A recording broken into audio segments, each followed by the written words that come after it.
Hello, hello, hello. This is your boy Jay, our Irony Boxing, coming through with this my 46 live. We are going to talk about this thing called boxing, and boy, oh boy, do we have things to discuss. Um, we're going to, first of all, God bless every single one of you. I hope you're all having a great day, afternoon, evening, whatever the case may be. Okay. Um, let's start the show the way we have become accustomed to start it. In the name of the Father, Son, and Holy Spirit. Our Father who art in heaven, hallowed be thy name. Thy kingdom come, thy will be done on earth as it is in heaven. Give us this day our daily bread, and forgive us our trespasses as we forgive those who trespass against us. And lead us not into temptation, but deliver us from evil. For thine is the kingdom, the power, and the glory, forever and ever. Amen. In the name of the Father, Son, and Holy Spirit. Thank you, God, for everything. Absolutely. All right, so this is my 46th live. Unbelievable, huh? Golly, it seems like I started the other day. Um, what should we start with? Because we have a lot to look forward to, and we have a lot on the present as well. So, why don't we start with, let's see. Yeah, why don't we start with the announcement of Jake Paul versus Anthony Joshua, shall we? I mean, were you as shocked as I was? I bet you were, huh? Uh, Okay, so let's talk about it, shall we? Let's talk about it in the most diplomatic way that we can quote unquote talk about this, right? Uh, all bets are off, though. Can't promise anything. So first of all, is this a good thing for Anthony Joshua? Because the reason why I ask this question is, I mean, all in all, he is coming off of three straight losses, isn't he? Let me pull up his box right now. Give me one second. Uh, go. The two losses against Usyk and Danny Dubois, right? Oh no, forget what I said. No. He had the two losses with Usyk, and then Franklin, Hellenius, Wallen, and Ngannou, and then obviously the Daniel Dubois loss. And the Daniel Dubois loss happened on September 21st of last year, which means that for the first time, if I'm not mistaken, because I cannot remember this from AJ, for the first time in his career, he has been out of the ring officially for over a year, right? I cannot remember this from AJ from before. I can't remember him missing all this time. You know, so that's a first. He is coming off of four. He is 4-1 in his last five fights. Okay, he beat Jermaine Franklin. He beat Robert Hellenius. He beat Otto Wallin, and he beat Francis Ngannou. Now, only one of those was a decision win, which was Jermaine Franklin. So he is before Dubois. He was coming off of three straight stoppages. Okay. Um, against what I consider to be subpar competition, but nevertheless, he is coming off of three straight stoppage wins and four losses. I mean, four wins in total. And obviously, he ran into Daniel Dubois. You know, he lost badly that fight. We all seen the knockout that happened in Wembley Stadium, and that is Daniel Dubois' marquee win to this day. So this fight, for what I heard, is going to be 8 rounds, right? It's going to be 8 rounds. I don't believe we know the size of the gloves. I suspect that AJ will have to wear big gloves. We don't know that for a fact, so let's just pump the brakes. Um, let's see. So Anthony Joshua boasts a record of 28 wins and 4 losses. 25 of those wins have come by knockout, and 2 of his losses have come by KO. Okay, which was Andy Ruiz and obviously Daniel Dubois. Right, his 4 losses are Andy Ruiz, 2 losses against Alexander Usyk, and 1 loss against Daniel Dubois. Okay, 28 wins. He has notable wins against Vladimir Klitschko in an amazing fight. I urge everybody to see that if you haven't. I became a fan of Vladimir because of that performance of his. I was expecting AJ to just steamroll him, and I never liked AJ, but I just expected AJ to just ran through him, and he got the victory in an unbelievable fight in which he got dropped by Vladimir Klitschko. Okay. Other notable wins he has are against Dillian White. He was able to win against Anthony Ruiz as well and make that 1-1. Okay, well done for him. Um, let's see. Let's go into his resume. I would say Kubrat Pulev might be a notable win. Alexander Povetkin, he's beaten Joseph Parker back in the day by decision. That was back in 2018, right? Um, okay, okay. Pretty good resume, all in all, I would say. But he is going to fight Jake Paul. Now, why is he fighting Jake Paul? Is the question, in my opinion. You know, like why um, is he making this decision? Is it to just get an easy bag? Is it to because not for nothing, I heard before that he was going to fight in Africa, particularly in Ghana. I believe February or March is what I heard. I'm not sure right now, but that's what I heard at least. So anyway, um, I mean, it could still happen. They can move the date, but the biggest thing I heard is that Turkey might be trying to set up Anthony Joshua versus Tyson Fury to happen late in 2026, which is awesome news. I've said it for the longest time. I still wouldn't mind seeing Tyson Fury versus AJ. Not one bit. Um, should it have happened, before? Sure. It's not even a yes, it's a sure, the answer. So,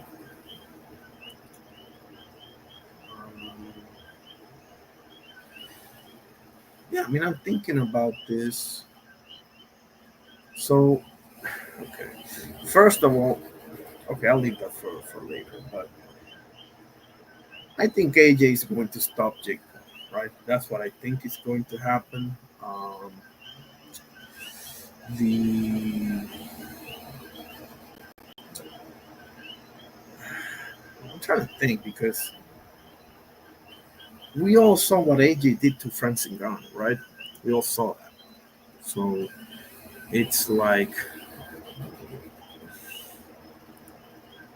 okay, let's give me 1 second. So I have to show you guys this.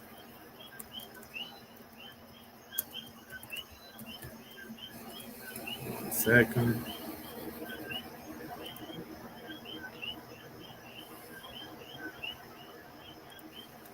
This ESPN. 1 second. We have it in a different.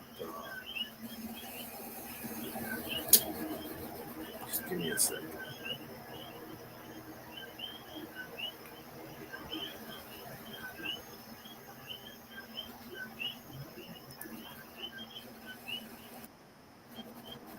I'm not going to take chances with this one.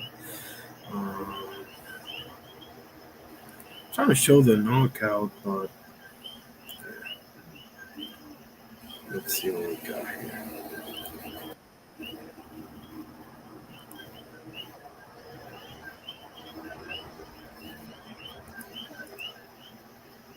Okay, I think I can do this. Okay, so let me share my screen. Let me first and foremost put the image here of the disclaimer. Okay. Make sure I cover my backside here. This is how do you say, for educational purposes only. I'm not monetized, all rights and credits goes to the name of the channel, okay? No copyright infringement intended, okay?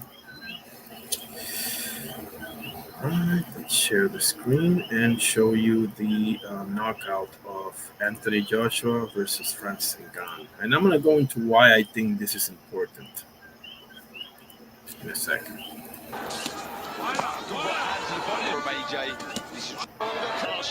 Basically told Anthony Joshua he's just got to keep that right hand higher, AJ.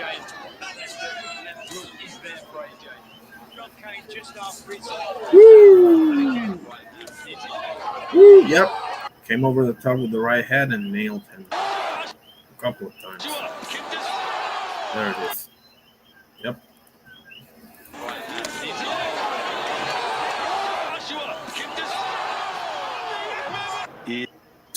So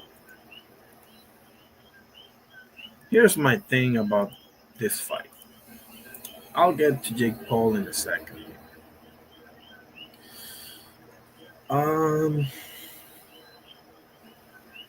Francis Ngannou is a former UFC heavyweight champion, right? I've seen a lot of Francis Ngannou fights.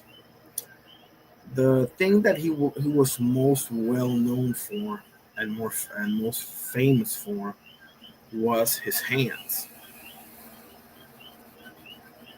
That was what he was most famous for. So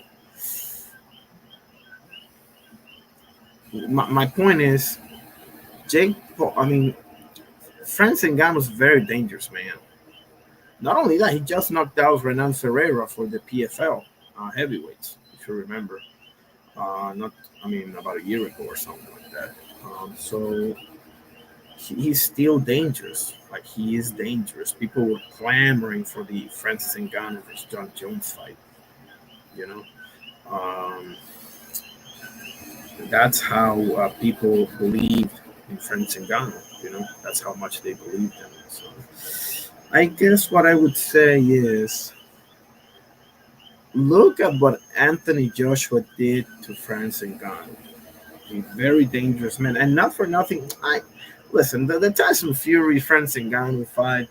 I know people might get into that, but I don't. No, listen, nobody's gonna hold Fury to that, man. Like, he had two great fights against Alexander Usyk, and not only that, he had a trilogy with the scariest man in the heavyweight division by the name of Deontay Wilder, aka the Bronze Bomber. And not only that, he put on an absolute masterclass for Vladimir Klitschko. So, I mean, my point is, Tyson Fury, at least in my eyes, people have their own opinions about him, but in my eyes, he's done enough, more than enough. Whereas, he trains up to the level of his competition. Now, that's on him. Listen, that's on him. That ain't Francis' fault. Francis showed up and he did his thing to the best of his ability. So he can't, he can't be accounted for whether his opponent, Tyson Fury, the Gypsy King, will take him lightly or not. That's his problem. On Francis' part, it was a job well done. But people were kind of like a prisoner of the moment. Listen, Tyson Fury is well known for training up to the level of his competition and performing up to the level of his competition. So I was never. It was pleasant to see. Don't get me wrong. It was very pleasant to see. It was a surprise. It was a scare for the boxing world. Like, imagine the MMA universe if Francis Ngannou knocks Tyson Fury out or some shit like that. Like, we would never hear the end of it. And I love MMA. I rock with MMA. Okay? But nobody's going to hold Fury to that. Nobody's going to hold Fury to that. He's done enough where he's earned the benefit of the doubt in my eyes. So where I'm getting at is, look what AJ did to that guy. Look what AJ did to that guy. And Jake Paul, not for nothing. Listen, you wrestled in college. You're a hell of an athlete. You're boxing. It is what it is. Okay, let me just leave it at that. But nobody's gonna think that you are as dangerous as Francis Ngannou is. No way. No way. Now the real question is he more dangerous than Francis Ngannou in a boxing ring? Is he? I think that's a legitimate question. I think that's a legitimate question that we need to start asking ourselves. Is Jake Paul more dangerous than Francis Ngannou in a boxing ring exclusively? We all know that in the streets or in an octagon or in an alley, Francis Ngannou is 11 million times more dangerous, right? But in a boxing ring, on boxing rules with boxing gloves on, is Jake Paul more dangerous than Francis Ngannou? The reason why I believe that that question is relevant is because I personally have drawn a lot of analogies. I fell into the whole, look at how he did in Ngannou. Imagine what he's gonna do to Jake Paul, and I'm like, let me think of this. It might end up just being yes the answer, but let's get into this because I'm not so sure that Francis Ngannou is more dangerous than Jake Paul in a boxing ring. I mean, the answer might be yes, but I'm not sure. I'm not sure because one guy has two boxing fights, going 0-2 with one of those losses being a horrible knockout loss, and the other guy has 13 fights. That's 11 more fights with only one loss to Tommy Fury. Now, losing to Anthony Joshua is a hell of a lot more honorable than losing to Tommy Fury. So that's for damn sure. Um, and listen, 12 fights, but let's be honest here. Nate Robinson is not a boxer. Nate Diaz is not a boxer. Tyron Woodley is not a boxer. Ben Askren, for God's sakes, is not a boxer. Um, Anderson Silva is not a boxer. How many names is that? Like, so the answer is probably yeah. Ngannou is more dangerous than Jake Paul, but in a boxing ring, is that really the case? Because yeah, he has only two fights, but one is against Tyson Fury, the other's with AJ. The other guy has a basketball player, like 7 MMA fighters, um, you know. So, and the others are probably not even worth mentioning. And with all the respect to Mike Tyson, but we all know that we don't get better with age, right? We're not wine, okay? Julio Cesar Chavez Jr. Enough said. Um, yeah, the rest are probably not even worth mentioning. So I understand, but oh man, this I just don't see how Jake Paul makes it out of this to tell the story. You know, I don't think AJ's not one of those run of the mill fighters that are just gonna do what you say because they need the money, man. AJ doesn't need the money. He wants the money. Sure, why not, bro? I would probably do the same thing. But AJ doesn't need the money. If I have 20 million, shit, I'll take five more, sure. But that does, but the fact that he doesn't need it means that I don't think you're gonna get you're gonna get away with some, you know, um, facetious type of Mickey ass rules in this match. I don't think so. I think AJ is coming to get him. I think AJ is coming to get him. Anything could happen. Who knows? But AJ is coming. For what I understand, AJ is coming to get him. And it is 8 rounds, for what I understand. I thought it was gonna be 10, but they said 8 rounds. So okay, fair play. I don't know. They might do something with the ring size. They probably are going to do something with the size of the gloves, especially the gloves that AJ is going to wear. But if you're, I don't see how. I don't see how. I mean, this guy, Anthony Joshua, bro. Not only does he have how many fights? Like 33 in total. Give me where's his box right here. He has a total of 32 fights, which is like triple of what you have. Not only that, bro, he's fought top level opposition for years on top of years now. So it's like, what do you do if what what can you do if you're Jake Paul to make it out of this to tell the story? Because AJ's not going to get tired. AJ, he's used to fighting 12 rounders. I don't see AJ getting tired. Um, I don't see Jake Paul giving him any sort of trouble. I know Jake Paul, he might have a right hand, sure thing, why not? But I'm sure he's been training and he's dedicated himself. But I don't, man. I'm trying to play devil's advocate here. I'm actually trying to see if there's a path for Jake. I'm not even saying to win. I'm just saying to survive. 8 rounds is a long time. 8 times 3, that's what, 24? That's 24 minutes in there with a killer. A proven, certified, legitimate killer, Anthony Joshua. I mean, what can he do? Can he circle the ring to no end, and hope AJ doesn't cut off the ring? Does he roll the dice and say, you know what, fuck it, let's go for it? If that happens, bro, my jaw will drop. Um, Now here's my big question: does Jake Paul deserve respect for getting in the ring with Anthony Joshua? Now he hasn't gotten to the ring yet. A lot of things can happen. It's not a long time. It's like a month from now, right? I think they said it's December 19th, right? So what does Jake Paul deserve respect for getting in the ring with Anthony Joshua? Let me make that a survey. Why don't I do that a survey?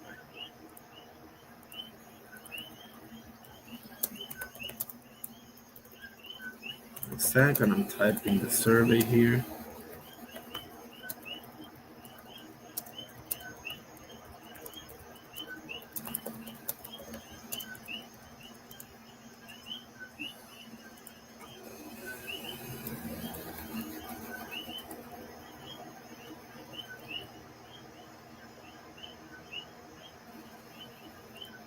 That's the question. That's the survey of today. Does Jake Paul deserve respect for getting in the ring with AJ? That's an honest question because I've been thinking about this, and straight up the answer is yes, right? But I'm trying to think, like, am I missing something here? Because we don't know much. We don't know much. Who knows what they might pull off in negotiations or whatever? So there's a lot of questions here. Is there anything that Jake Paul can do to survive? Is there? Do you think that this is for real? Why is AJ doing this? That's another question. Let me start typing questions. Why do you think? Okay, first of all, do you think Jake Paul can survive AJ? That's the first question, right? Do you think Jake Paul can survive AJ? And the other question is, why do you think AJ agreed to do this, right? Um, is there a path that Jake Paul can take to survive? I don't see one. I don't see one. I can't think of one. Um, it's not like he can do it all either. Like, is he capable of just circling the ring, at a high speed, um, to prevent AJ from just whacking him? Um, is that even possible? Can he do that for 24 minutes straight? You know, maybe like a stick and move type thing. Because that's the thing. I don't even think he's the bigger, longer guy, is he? He's always the bigger, longer guy in his fights. No exception, ever. Not even Nate Diaz was an exception. So he's 6'1" and his reach is 76 inches. AJ's like 6'6", bro. AJ, yeah, 6'6", reach 82. So we have 5 more inches in height and 6 more inches in reach. So That's probably not even possible. And I'm not even sure Jake Paul has the hand speed advantage, to be honest with you. So I mean, what are we doing here? How do we make it out of here? You know, the answer to the first question, do you think Jake Paul can survive AJ, is no. No, in my opinion. Prove me wrong if you want to. I'd love to see your arguments. And the answer to the second question is money, right? It can be another thing. Like, why do you think AJ agreed to this? I mean, easy money. AJ doesn't need the money, but listen, I'll take an extra whatever. Like, if I have $60 million in the bank or whatever, shit, I'll take five more. Why not? Or whatever it is. I'm just making a point here. But I don't think, like I say, I emphasize this. I don't, because AJ doesn't need the money, you're not going to get away with some Mickey shit in the negotiations, bro. Like, I can't see AJ, like, he might agree to like 14 ounces or 12 ounces, maybe. But he ain't gonna. I can't see AJ agreeing to like 16 ounces and a huge ring, and I can't see that because he doesn't need it. I mean, sure he'll take it, but he doesn't need it. You understand? Like this again. Like this ain't one of those MMA guys that's never even seen that amount of money in their lives, unfortunately, or some run of the mill boxer. You you don't have that much leverage. Yeah, you might be the draw, because of how many followers you have and how popular you are. And props to you, man. But as far as leverage, real leverage for a boxing fight, you don't have that much leverage against AJ, bro. He's the former world champion. He's the man. He's the heavyweight. He's the superstar. He's the you name it. He is. He sold out Wembley. I don't know how many times. You know, not for nothing. So how much leverage can you really have in a negotiation with somebody like that? See what I'm saying? Like, I don't, I don't know. I don't know. To be honest with you, um, I don't think this deserves a lot of like attention right now. It's definitely going to get a lot of attention. People are going to just wow out in the boxing community over at the YouTube and everything else. But I don't know. Excuse me. Okay, so what else we got? Let's get into the news, shall we? Let's get into the news, and after that, we can get into the Ring 4 card. We can do a little bit of a breakdown. Okay. Um, so let's see. Let's see what the Ring has to say.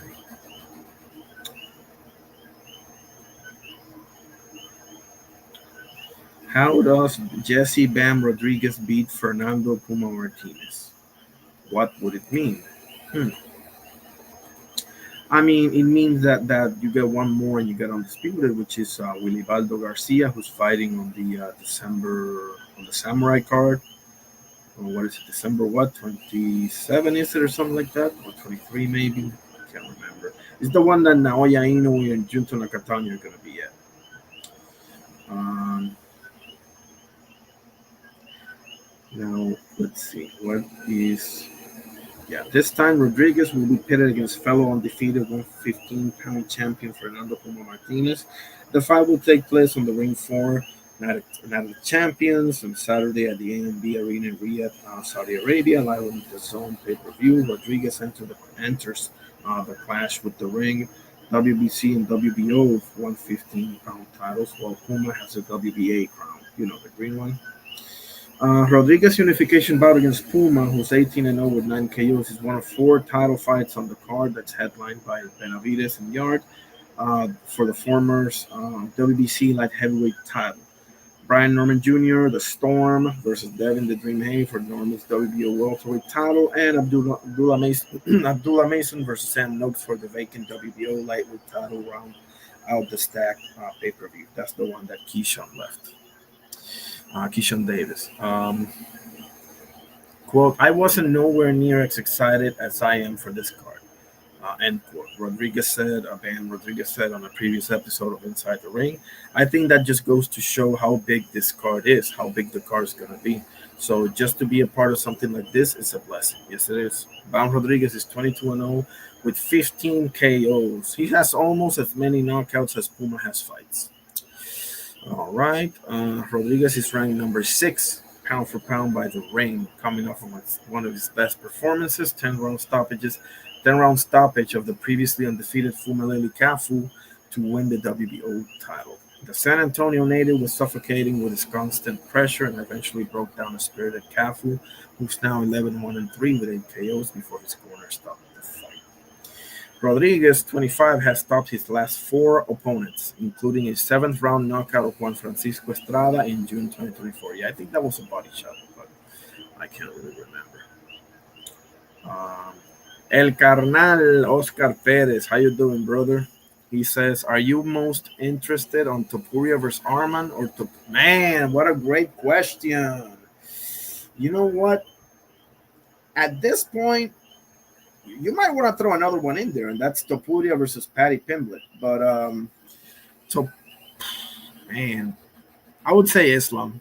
I would say Islam just by a little bit because that will be a champ for Ilya. Arman will be a defense of his lightweight title, which I would love to see, of course. But Arman Sarukian is fighting Dan Hooker on Saturday. We'll see about that. But yeah, Arman would be awesome. I just want to see him take Patty Pimblett's head off, to be honest with you. But if those are my only two options, Oscar, give me Islam. Give me Islam. For sure.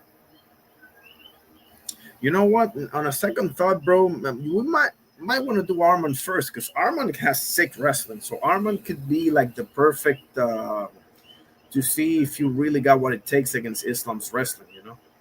So Arman might make the more sense first, but I'm not gonna lie, I would love to see Ilya Topuria versus Islam Makhachev, bro. I cannot lie.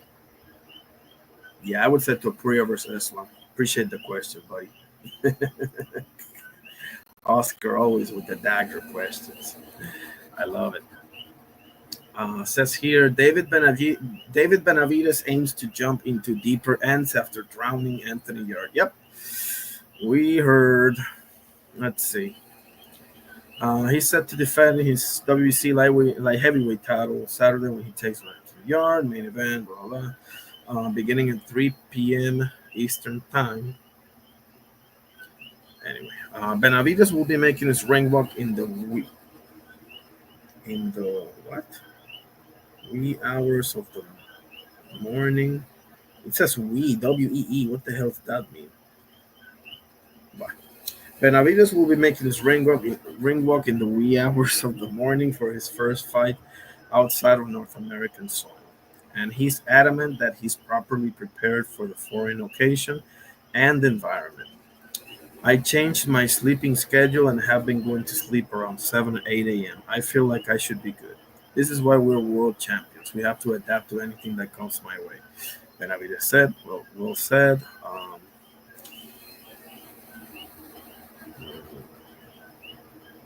What else we got? Benavides. Okay, it says here Benavides also envisions beating Yard in such a fierce fashion like he did against the likes of Caleb Plant and Demetrius Andrade that fans will start calling for him to headline traditional boxing weekends around Cinco de Mayo and Mexican Independence Day, dates that have been dominated by his elusive arch rival Canelo Alvarez. Elusive arch rival Canelo Alvarez for more than a decade. Quote, I am not shying away from any hard fights, end quote, said Benavides. I want Arthur, but oh boy. Oh boy. It says, I want Arthur Beterbiev, Dimitri Bivol, Gilberto Ramirez, better known as Zurdo, and Jayo Petaya. Holy shit. I mean, you're definitely shooting for the fence, buddy. This is the only way to make a name for myself, and that's the only way to take the dates. I want to be the person that takes all the biggest fights that fans want to see, and it's exactly what we're going to do. Benavides, this may end up biting you in the ass, buddy. I love it. Listen, I love every single word that came out of your mouth. I love it. That's what we want to hear. But be careful, bro, because I would take let's say you get all of those fights, right? Let's say you get all of those fights. After Beterbiev, get you a Count Smith or maybe even a Joshua Buatsi, and then get you a Dimitri Bivol. I mean, I don't know. You can do whatever you want, bro, but I don't know, man. I think this might end up badly for you. I love it though. I love it though. I'll definitely tune in. Don't get me wrong at all. You know. Um, the Colaspo, how you doing today? Says, how much money could I make if I bet on? I have no idea. I have no idea. If you bet on Jake Paul, I don't know if you can make any money if you bet. I mean, I don't gamble. I don't bet, so I wouldn't know how to, you know, tell you that. But if you are going to bet, don't bet on Jake Paul, brother. Just a word of advice, you know. Great to see you here, though. Oscar says, um, I know you can only fight who's in front, but Benavides is not that proven as people. I agree with that, Oscar. You know what, Oscar? Not for nothing, bro. I thought about what you said the other day. You know and it's true, man. Like his power, especially. I mean, how do I put this? Like his power is. He was never like a Beterbiev. He's not like a Tank Davis. He's not the one hitter quitter, but I do see what you're saying. His power doesn't seem as bad as it was at 68. It doesn't seem like that. But again, he's fighting top guys as well. So, uh, man, this is puzzling to me, man. But I think you're right, though. I think you're right. It has diminished. He's talking about cruiserweights, bro. That's 200 pounds, bro. That's 25 pounds up. Like, bro, don't fight Jairo Benavides. Whatever you do, don't mess with Jairo Petaya, bro. That's bad news for you.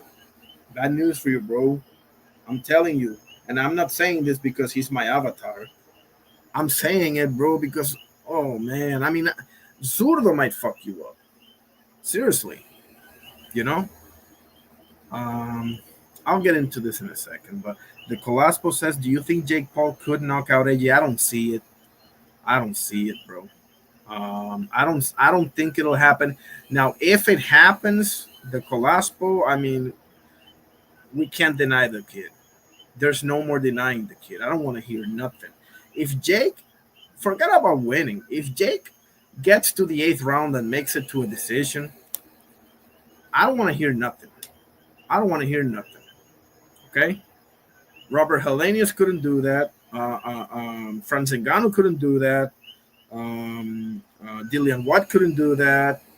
I can go on and on. Otto Walling couldn't do that, who just won the other day. You know what I'm saying? Like, and listen, low key, fellas, we need to show Jake some respect for even taking this fight, bro. I would never in a million years think he would get in the ring with Joshua because he's always been the bigger dude in his fights, bro. And now he's fighting a dude 5 inches taller than him and 6 inches more reach, who has 25 plus KOs at the top level. What? Come on. Oscar says, Beterbia by destruction.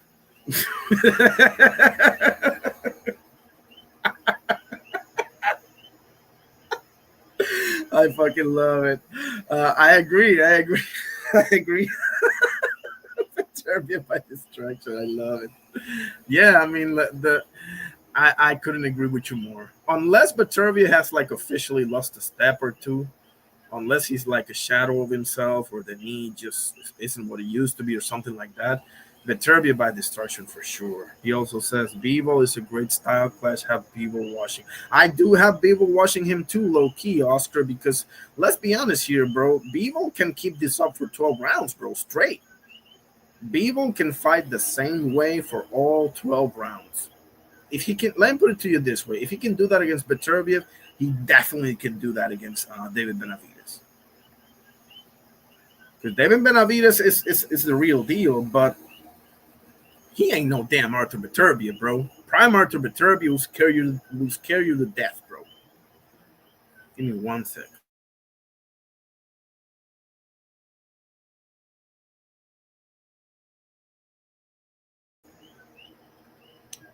Says, though I say Opetaya a little overrated at cruiser, Benavides at this moment got no chance against Opetaya. Yeah, I mean, I don't think so either. And I understand why some people might feel he's a little overrated. I understand that, he hasn't fought. I don't believe he's fought outside of Australia, but he's also, let's be honest here. He is fighting his mandatory finally now in December. I don't know why he chose to fight Claudio Cuellar. I don't know why he did that. Also, David Nika. I mean, to be fair, he was a late replacement because he was going to fight Hussein Sin Cara. But I feel you. I see what you're saying. I think what you're really saying, and correct me if I'm wrong, because if you want to stay with overrated, that's fine. But I think what you're really saying is that you got to see more just to be sure. You've seen enough to believe he's the goods, but not enough to be sure. Is that fair to say, Oscar? Let me know. The Colaspo says, I got into boxing because of Jake. I honestly think he could beat AJ. Hey, man, rock with your dude, bro. If you believe that, tell me why. Tell me why. Convince me. Prove me wrong. Tell me what you see in Jake. Is it the right hand? Do you see some skills? Do you see? Talk to me. Talk to me. Give me your arguments. Give me your arguments. I would love to hear them. The Colasco also says it's crazy that AJ fighting Jake is going to be his biggest bag. It's unbelievable, isn't it? It's unbelievable. I mean, not for nothing, it may end up being Tyson Fury, the Colasco. I believe so because I don't know if you heard, but they're talking about Turkey might make that later in the year. So it might end up being Tyson Fury, but it is amazing that it's not Vladimir Klitschko or Usyk or Andy Ruiz or something like that. It is kind of crazy. Oscar says Zurdo is a horrible. Yes, it is. It's a horrible matchup for Benavides, especially style wise. Yep. And if the power is not there, 75. Exactly. That's where I think you hit the nail on the head, Oscar. That's where I think you hit the nail on the head more than anything. At 75, so 25 pounds heavier, bro. Petaya's been killing. Petaya's been murking people, bro. And Zurdo, if the Zurdo that fought Chris Billen Smith shows up, bro, he might put you through the wood chipper. Because Zurdo has a sick volume of punching. Zurdo will nail you punching like a machine. You know. I know he lost to Dimitri Bivol. Ain't no damn shame in that. But when he's on, bro, golly, yeah, what an annoying style to fight, bro. When he's on, for real. Um, Velasco says, "Hell yeah, I wouldn't. I wouldn't either." He says, "I wouldn't step in the ring with Joshua." I wouldn't either, bro. If we're smart, we love our livelihoods. I love smelling the coffee in the morning. I love smelling the coffee. I love waking up. I love brushing my teeth. I love walking. I love breathing. Yeah, I wouldn't step in the ring with Joshua either. Velasco says, "Who's your favorite fighter currently?" It's probably Jao Petaya. Jerron Boots Ennis is um, how do you? Jerron Boots Ennis is a very close second, and before that it was Dimitri Bivol. We'll see how he's doing after the surgery. You know, we have rare breeds boxing talk 6515 Coqui. You hear the cookies?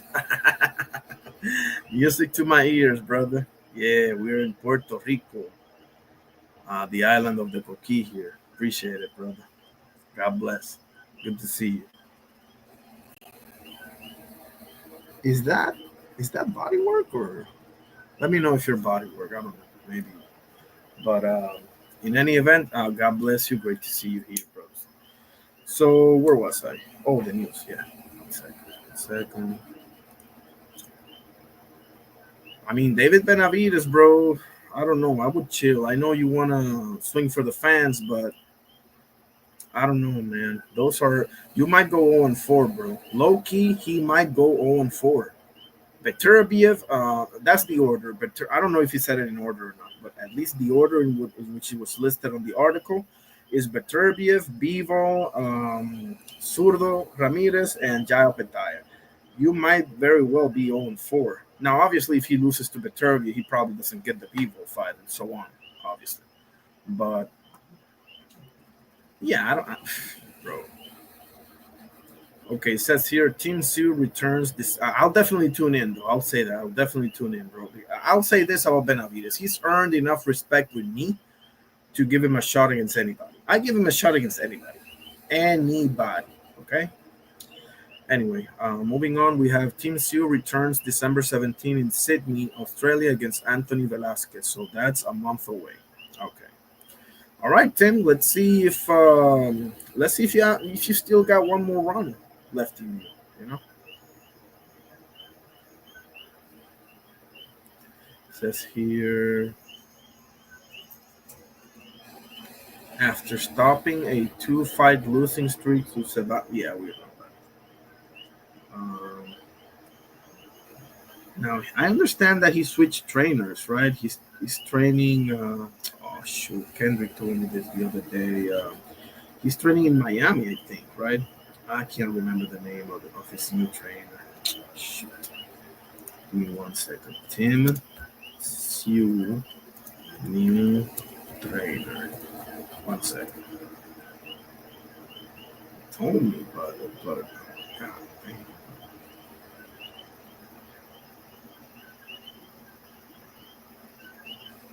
Oh, Pedro Diaz. Yeah, I remember that. Pedro Diaz, the one that trained Timothy Bradley back in the day, right? Give me 1 second. I will show you picture. I will show you picture,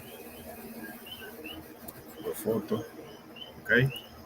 Uh, Pedro. No, that's not him. Oh no, Rigondo trainer. I'm sorry. Yeah, I remember now. Rigondo trainer. Yep. Guillermo Rigondo trainer. Who is this guy? Pedro Diaz. 1 second. Let me share the screen. Okay.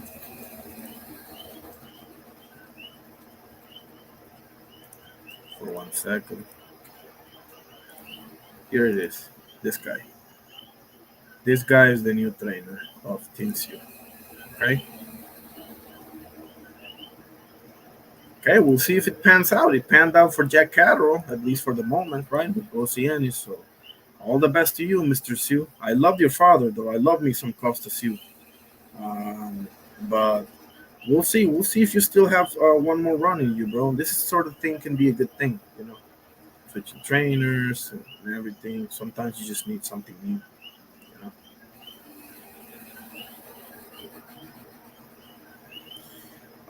What else we got? What else we got? Let's see. What else we got on the news? I think they're adding Sam Goodman to that card. I heard Sam Goodman versus I can't remember the name.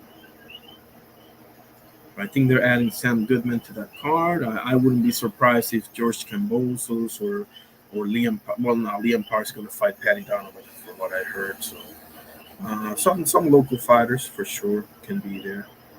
I don't know if Justice Hooney can be there, but we'll see. Oh yeah, that's right. Justice Hooney, his trainer just passed away. He might pull out of the Opetaya co-main event, you know, over in December as well. What else we got? What else we got? Jermaine Franklin, bro. Talking. Speaking about getting put through the wood chipper, right? Speaking of Jermaine Franklin, bro. They're feeding him off to Moses Atoma. I mean, it says here Jermaine Franklin is used to being an afterthought, but can change that versus Moses Atoma. No, he won't, fellas. Um, From the moment his fight with Moses Thomas was announced, Jermaine Franklin has had to sit and listen to people condescendingly tell him that he's the ideal opponent to provide the 20-year-old with a type of invaluable rounds that will help him along his smooth path to the heavyweight world title. Uh, Publicly, at least, nobody seems to be giving the 32-year-old Michigan native a serious chance of derailing the ring's number 9 heavyweight when they meet at Manchester's cavernous Co-op Live Arena on January 24th. That's a week before Sandman. Um,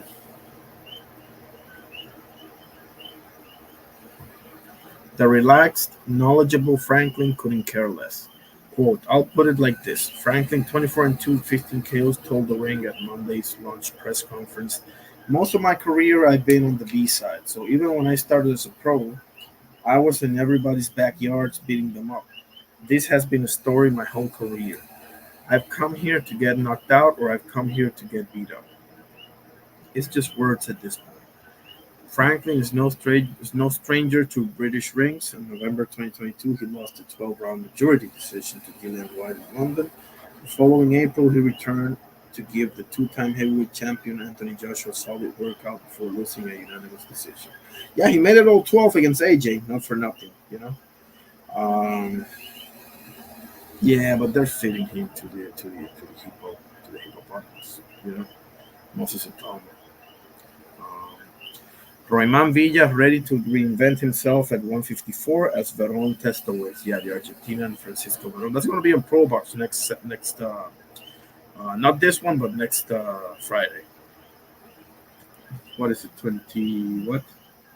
7? No, 28 is it? Yeah, 28. Let me confirm here. Yeah, Friday night the pair meet in the Pro Box main event in Fort Lauderdale, the War Memorial Auditorium. When is this again? Uh,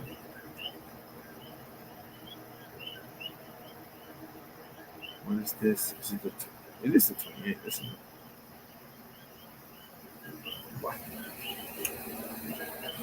We'll see. We'll see.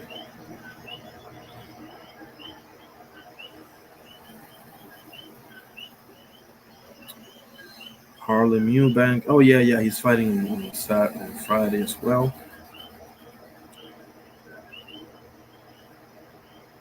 What else? What else? Anthony Olasquaga defends WBO flyweight title versus Taku Kuwahara next month. And December is looking nice, not for nothing. Huh? We got the Samurai card. We got the Lamont Roach versus Pitbull card. That will feature Janivek versus Lara. It'll feature Oshaki Foster versus Stephen Fulton. And what's the other one? I keep forgetting. God damn it. Give me 1 second. I'll tell you this in 1 second.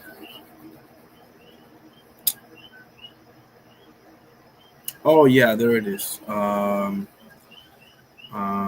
Jesus Ramos Jr. versus Shane Mosley Jr. and Frank Martin's return versus Francis Bartelli. It's going to be very good. Okay. Um, that's on Amazon Prime. But when is the freaking 28? Is it?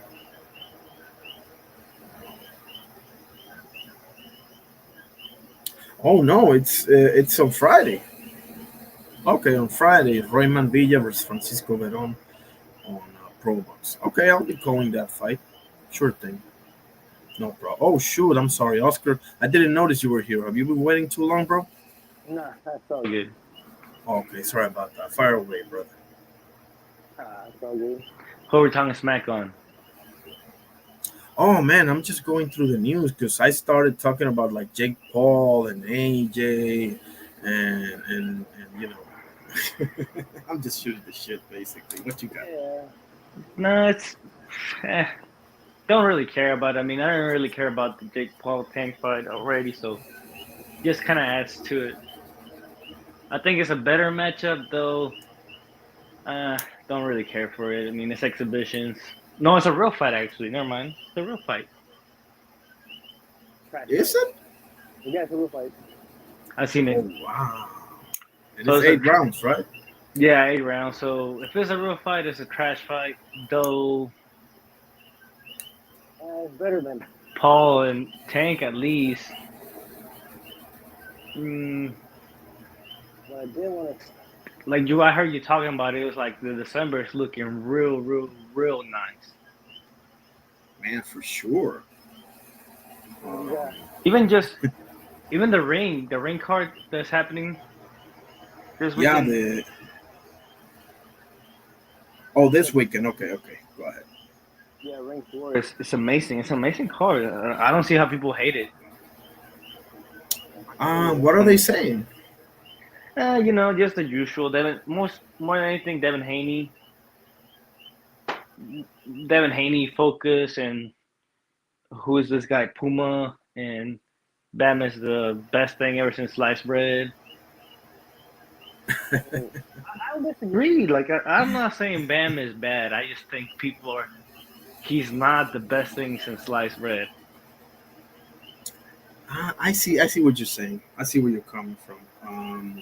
I think would it be fair that what you're trying to say is that you're not sure yet, that you got to see a little bit more to be sure. uh, It's because I still consider Bam a prospect, and people say I'm crazy for it because he's a multiple division champion and all this and that. But if we're truly honest, we consider Loma a prospect for a while.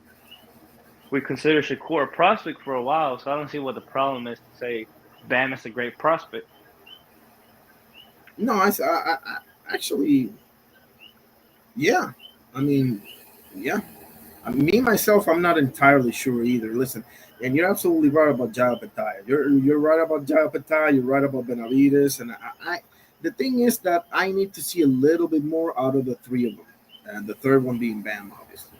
and sadly, Um, For Benavides, is like he couldn't get the Canelo fight, and instead of moving on and looking for the fights that he could have made, he just I don't know if it was him or his team, but they just chose to stuck with that. and that's what. Drag their name. That like don't get me wrong. To the media, it sounded good. Oh yeah, he's so good. Canelo is ducking him. It sounds good for them, on paper. But whenever you look at the ring, it's like the people that you could have fought, you didn't fight them. yeah, And you're talking about Maul, right? yeah, I you could would have have fought Jamal. loved to see that one, bro. I'm not gonna lie. If you I look at would the have the Ring loved it. Magazine post, he was a WBC champ 3 times, a full belt champion 3 times, And he didn't. defended but once, and it's about to happen. That's back in the Ronald Gavril days, right? Yeah, like he could have. Fought Yeah, Plant, same promotion, same manager. true. Um, he could have fought Jamal, and if I'm not mistaken, that was a big criticism point at 168. Why are not fighting each other? You're under the same promotion or the same promotional banner. Yeah, which is usually the thing that gets in the way, right? The fact that Yeah, this guy was Golden Boy, the other guy is whatever, you know. Yeah, Um, and all three guys were PBC, and they just didn't make it happen for some reason. And that's what I'm saying. Like Benavides is good, he is good, but then people tell me that Plant is trash. Okay, if Plant is trash, then Benavides is not proven at all because that's his best win. Aside from Morel, I think Morel's a good win, but I think he could have like give it 2 years or not even 2 years, give it two more fights, and I think Morel would have been more seasoned because he was tracking him at some yes, points. yes, I agree 1,000,000%. And I said it before the fight. I said Benavides is doing a brilliant move by getting this guy right now, because yeah. a year from now, I don't know what happens, bro. And I know it looked Um, Bad, but I mean styles make fight. Benavides didn't look so good against Bosnick, but he looked great against Bubu Andre, and even Bubu Andre is like, is it a good win? Yes, on paper, but it's not the boogeyman that he was at 160. for sure, for sure. Not to mention, Bubu Andre is one of the most controversial careers I've ever seen in my life as well. I don't. You have so much talent and just let it go to waste. Bro, my goodness, he should be a legend, bro. And Um, It's not because they try to stop him. It's just he didn't want to take some deals that I guess didn't benefit his career. But then you look at how it went down, and you're like, well, did it benefit you anyways? Yeah, how did that end up working for you? You know, Exactly. It's one of that would them be it. things. But I would say it's Caleb Plant. All in all things considered, because at the time he fought Morel, remember Morel was coming off a not so impressive performance against Hot Rod, Yeah. you know. And Caleb Plant, not for nothing, he was coming off a highlight reel knockout of Terrell. Yeah, he lost against Canelo, but nobody's going to really hold that against him. I mean, I'm not going to. Yeah. And he Too. came off a win on Jose Uzcategui. I mean, it's not like Caleb Plant has this amazing resume, but he did some things, you know. And that was a straight down the middle type of fight, bro. I remember that. So I would give him Caleb Plant, but I don't know why people are saying that Caleb Plant is trash because of the Resendez fight. Yeah, because He only loses to like Mexicans and how good are like just the basic things. And it's like okay, I get it, but two of the losses. If you tell me Benavidez is a great fighter, then he cannot be a bad loss. Right. Canelo, an all-time great, like he's not a bad loss. Or Definitely I an all time great fighter. Definitely. like I don't think that's a bad loss. And Benavidez, I mean, a loss is a loss, anyways. But like it's not like he's losing to Resendez. He's losing to Canelo and Benavidez. Exactly. Resendez is A bad win, yes, because he's an underdog. That I'll give to him. Yeah, that was a very bad performance as well. Not Oh, only a terrible, loss. Yeah. terrible game plan. It's because he like if we remember, McCumbee didn't drop him per se, but he was struggling with McCumbee. He he flipped the switch and then he knocked him out. He put well, not knocked him out. He put him out. Yeah. But then like, it's like with Resendez, he had no answers. But then you also got to think about Resendez, former sparring partner. You know, uh, Yeah, knows him really good. You know. yeah. It's the same with it's not exactly the same, but it's kind of like Lamont Roach and Tank Davis, bro. They know each other from years on top of years, so Yeah. that familiarity, it's got to have an edge on them, yeah. you know. Um, but they know stuff about you that not necessarily shown on the film, you know. Um, Your so telltales. I don't know. It's just people sometimes, and that's just unplanned though. It's only planned, where I see it the most. But Especially that. no, I think it's a George. I don't think he's the best option Benavidez could make happen at 175. But hey, live dog, very familiar style as better be. So stylistically, I see a great clash in the early rounds. I do see Benavidez winning, but I also see a path to victory for yards. That's why I have it as a 50-50. Like I'm not so. It's more that I'm not more so convinced yet on Benavidez. gotcha. This is if Benavides goes out there and stops Anthony Yard, let's say by the eighth or ninth round, which is how I have it. Would you say that he's some maybe not 100%, but would you say that you're almost there with Benavides? Almost there. Yeah, I would say so. It just depends Okay, how it comes. Like, does it come from a not controversial ref, but like I'm sorry, but Taylor is one of the. I don't like Taylor as a ref because he tries to take protagonism away from the fighters and put it on himself. So sometimes he makes weird decisions, like the Morel Benavides fight. It was like, all right, I'm gonna take a punt away from you because he punched after the punch after the bell, but like Benavides threw a three piece and you didn't do nothing to him. that's But true. it's like I don't want to get into that. It's just I feel that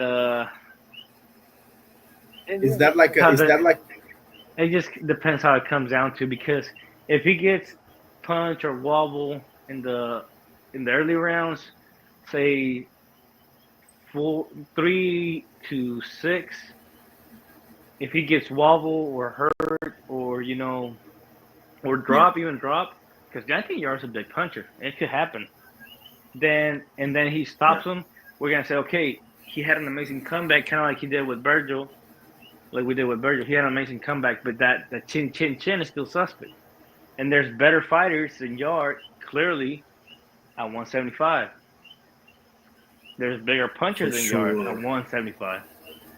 Come on, we got the Mr. Wrecking Ball himself, King Arthur Beterbiev, bro. Yeah. Come on. Um, I mean, And I think you said it earlier. It was like with Bivol and Better Be It. You didn't say like this per se, but you kind of hinted at it. It was like if Bivol did that to Better Be It, then he can clearly do it to Benavides. Not only for that, sure. Better Be It is the pinnacle of Benavides style. I don't think It it's gets Exactly. any better at 175. Spot on. Spot on. He is the best. He is the best pressure fighter I've seen, and I really have to think hard to come up with somebody that's on his level as far as the pressure fighter. And I don't want. I want to make sure that I'm clear here. I'm not saying that he's too limited because that's the thing with Arthur Beterbiev. I actually think he has high boxing IQ, and he yeah. can box when he wants to. It's just that he does this so perfectly that it overshadows other aspects of his game. Yeah, definitely. And we seen it against Bivol. It was like, especially the first round, the first fight. Second fight, it was a wash. We still seen it a little bit, but it was just a wash from Bivol. But it's like the first fight is like he's cutting out the ring. He's coming forward. He's not letting you throw, combination punches. And that's why I have Better Be It over Benavides. It's like he's gonna swing in between your punches, and you're not hitting hard. This guy got a chin. Yes. Not only that, he for the first time ever, we're going to see Benavides on his back foot. It's gonna happen. Yeah, I think it happened. This fight, not the whole fight, but at some point of the fight, we're gonna see Benavides in the back foot. I would say at the beginning of the fight, the first two, three, maybe four rounds, I wouldn't be. I would expect that. I would say that that's probably going to happen because Anthony Yards is a very fast starter. He goes out there and yeah, he can put punches together, but um, it's going to be interesting to see because Benavides got to show that he can take that power at 75. I'm not so sure about that either. Yeah, You it know. is like Morel left us questions where it was like it left us question for even Bivol, where it was like, bro, you're not like you seen the Ring Magazine's interview. I don't know if you've seen him from Benavides. It was like IQ. I put myself in there because I'm the best one there is, and it's like, bro, we seen you against Morel. You were having problems dealing with that kind of boxing IQ. So let alone a Bivol. Well, I spar Bivol. I don't have to like, bro. Like, forget what you spar. Like, I didn't see the spar. I seen you against Morel. You have problems against Morel. Though Tim Cheatham cleaned that up for you, because that what was it, 108, 118. I think it was a score. Yes, It was like though they try to clean it up for you, bro. You had problems against Morel. Morel was clipping you throughout the fight. he was. He was. It's just that Morel wasn't used to that craftiness. That's why he was able to get away with that guard peeling all those times. Yes. Um, but that's not gonna. I don't. Man, I don't foreshadow it. Against Bivol or Better Be It. no way. Because listen, not for nothing. I think Caleb Plant was doing very well in the first half of their fight, Yeah, and Be Bevel can do this all night long. and he I showed know it. Bevel doesn't 24 necessarily rounds straight. exactly against the natural born killer, bro. So I mean, you are like you said, bro. You're like 70% Beterbiev on Yeah, your best day. you're on your best day. Yeah. Yeah, I Against mean, Like a Boo Boo. Like when he fought Boo Boo. Like that's the best Benavides has seen against a formidable opponent per se. Because Boo Boo is so like he's out for like 2 years, then comes back for 6 months, then he's out for 2 years. It's weird. yeah, But yeah, against a formidable name that I can really put you against. It's like the best you look is Boo Boo for me. I agree. And listen, I'll tell you this, bro. I've seen that fight like 3 times or four, and Bubu Andre was doing very well for the beginning of that fight as well. I know he got stopped in like the fifth round, but if you take a look at that fight, Bubu was landing some beautiful combinations, bro. In Uh, between The punch, like he was punching with Benavides between his punches, and he was clipping him too. That's why I said I'm not so sure on Benavides yet because we seen this, and like you have to rewatch his fights, yeah. Especially if you just kind of look at who's landing the punches, but like if you really look at his game, he's not what people say they are. What people say he is not. I guarantee that. yeah, yeah. No, he hasn't shown me that yet. He and hasn't. like I said, he's held the title 3 times already, and this is his first title defense. Make that make sense. Man, it's fucked up. He doesn't have the best history either. You know, he was suspended. He got stripped. Cocaine, Yes. Joe he might be Parker. twice. No, I'm just kidding. But yeah, the I mean, and that's just Talking about 175. He still mentioned one more name, and if we're on it, he still mentioned 2 more names that he don't. I don't even want to get into it because it makes no sense. no sense whatsoever, bro. Like Jao Petaya would seriously hurt you, bro. I'm sure of that. Listen, I'm sure. I mean, Too. I And like you mean, said, like I said, like I'm not so sold on Apataya, but if we're comparing apples to apples, he's taking bigger punches from bigger people at a bigger weight class. And if you heard me from even better fundamentally styled people than Benavides. yes. Just do how you doing, brother. God bless. Um, but I'm trying to look at Benavides because he hasn't really. Who's the biggest puncher he's fought? Is it David Lemieux? no because You got to remember, David Lemieux came from like a year. It wasn't like a year and a half, but it was like he had a weird period where it was like he was in and out of boxing. at the time, no. No, and on paper, yes, on paper it's Lemieux, but at the time, no. Do you think Anthony Yarde is the biggest puncher that he's gonna fight, or maybe Vostik? I think it's got after Yard. I think it's gonna be Yard. I agree. And I gotta I say, can't. Boo. Bobo Andrade. Boston was a 2 year sabbatical. You know, I keep forgetting about that, man. God dang it. The and It's not your fault. It's like very easy to forget too because you think of Boston. I think of the guy that fought Beterbiev. I'm thinking of the guy that stopped the the 2 guys prior to Beterbiev. You know, I think of the live exactly dog, and because he was a monster too. for The only sure. reason he's not remembered is Beterbiev, but no, he was a live dog for sure. But that being said, 2 year sabbatical. Can you really put him there? No, it's Anthony Yard. It's like you said. The answer is Anthony Yard. after Yard. Yeah. So we're about to find out, man. And we're about to find out if man, a lot of questions are going to be answered on this card alone. I mean, is Devin Yes. Haney the real deal? Is Norman the real deal? Is Benavides the real deal? Is Bam the Let me real touch deal? up on Devin Haney Norman. Oh I yeah, think I think that's making more noise than the whole card itself. Just that clash up alone. it's true. It is true, and for good reason. I mean, not for nothing, bro. You look at throughout the card. This is the one fight that I wouldn't bet. If I don't bet anyway, but if I was a betting man, this is the one fight that I probably would. You know what? Let's sit this one Yeah. out. Yeah, no, yeah. That like I said, Puma and Bam, I have it as a 50-50. But I know Puma is a better fighter. I just don't know how he handles a bigger puncher like Puma. People tell me Yeah. he fought. Let's touch up Devin Haney. I don't know if you mind. Let's touch up Devin Haney and No, I Notre don't mind Dame. that at all. Yeah. But like, let's touch up Puma and Bam. Yes, Okay. is Bam the more skilled fighter? Yes, but he hasn't fought a prime fighter. I'm sorry.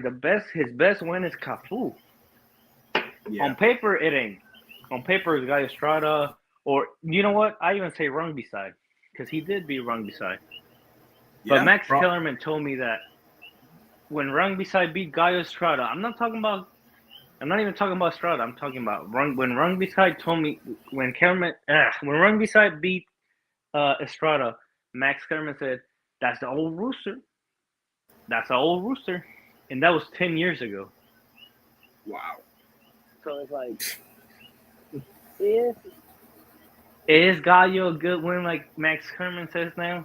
I don't think so. Not really. Not really. That's the truth. Not and I really. think run like I said, if you were gonna bring someone up from his resume, I think you should bring up Rugby side. But they choose to stick with Estrada, and that's a bad case for Bam. It is. I would even venture to say it's probably Sonny Edwards. yeah, I think so. Before Cafu, yeah. Before Cafu, definitely. Yeah, because Sonny Edwards at least was in his 20s. Yeah, Still, he's been put to the ringer in his 20s, but nevertheless, um, when all said and done, I know Fumalele Kafu was a unification and all that, and he was undefeated. But yeah, Sonny Edwards had a bunch of fights. yeah. And that's what I think. Yeah, where's his best win? It really is, isn't it? Yeah, it really is. Yes, it really is. Um, Cafu, though, he upsetted the guy.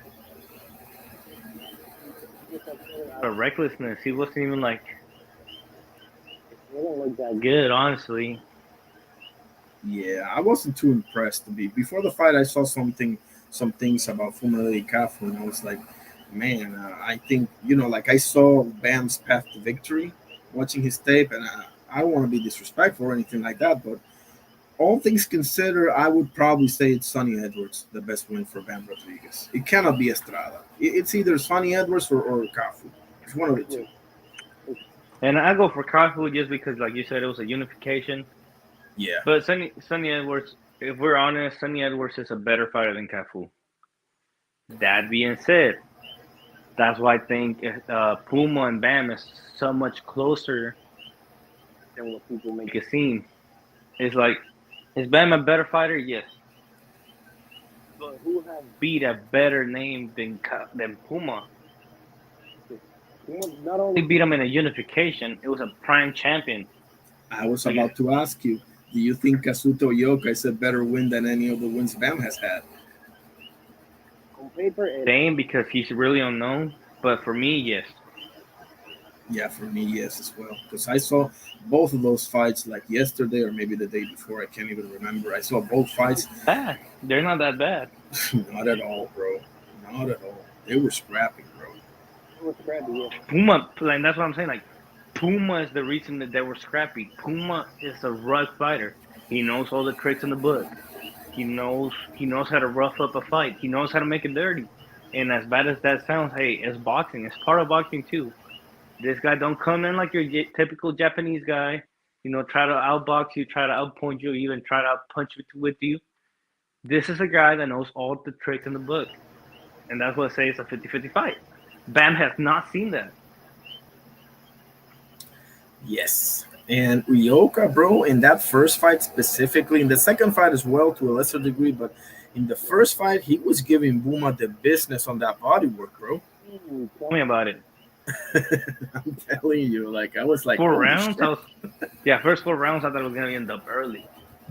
Yeah, he was like putting his hands down. He was getting to him. You can tell. yeah. So yeah, man. Man, the more I think about this fight, the less sure I am of my prediction, bro. Like seriously. And I'm not saying Puma's gonna lose. Like I said, I hope Bam wins, or even if Puma wins, I'm not mad at either guy. I think they're both great fighters. I just think people make it seem like Bam is that much better. I'm not even so sure he is. LB, God bless you, bro. Thank you for pulling up. Um, the thing, the thing is, bro, that like Bam Rodriguez needs to show me what he has shown, what he has been showing us. I will dare to say us, right? He needs to show us what he's been showing us on this opponent right here. Yeah, there's a step up. It's kind of like the Boots before Karen conversation, where people was Yes. like, Boots is gonna be Bud Crawford, and I know people are gonna say, "Oh, I don't remember that happening." A lot of people were saying it, left and right. They need a fight. Boots can give him the business. The Karen fight happened, and it was like, okay, who's Boots? And it's like, just show us that you are it at a higher level, and then Yeah. talk about NOA. Not now. Like, don't talk about NOA right now. Yeah, man. You ain't got no business saying that you will go up and fight Junto Nakatani and then fight Naoya Inoue. You got some work to do, buddy. He said that. I was like, really, Nakatani? After the Risuki Nishida fight, you want to fight him? I'm not so sure he beats Ryosuke Nishida. That's a scrap right there, bro. Yeah. I'll I, yeah, I love that matchup. me too. Unless Nishida was really battered because he was really battered from Junto Nakatani and that took some from him. Unless that happens, this should be bro. It is an interesting scrap, bro. It's not a foregone conclusion, not at all. No, especially Nishida has a chin and he can box. Definitely So box. so, so it's like, ooh, it's a hard topic. But like I said, going back to the fight, Puma against Van, they're both. I mean, it's a as 50-50 as you can get. But I do think Bam is a better. He has shown more skill, even if it's at a lesser level. He has shown more skill. Puma looks like your typical guy. Every punch counts. He's got heart. He's got stamina. But He also knows all the tricks in the book. Uh, Carrier, how you doing, brother? God bless you. We haven't broke down Devin versus Norman. We're headed that way. Feel free to jump in. Put in any good stuff you have. But yeah, back to the fight. Listen, Puma, like you said, he's got the heart. He's got the stamina. He wants it. He's hungry. He doesn't take one step back during his fights, and he has power. I don't. And one other thing that I want to tell you that I noticed in the two Yoka fights, I don't think he sets up his shots as well as he should be setting them up.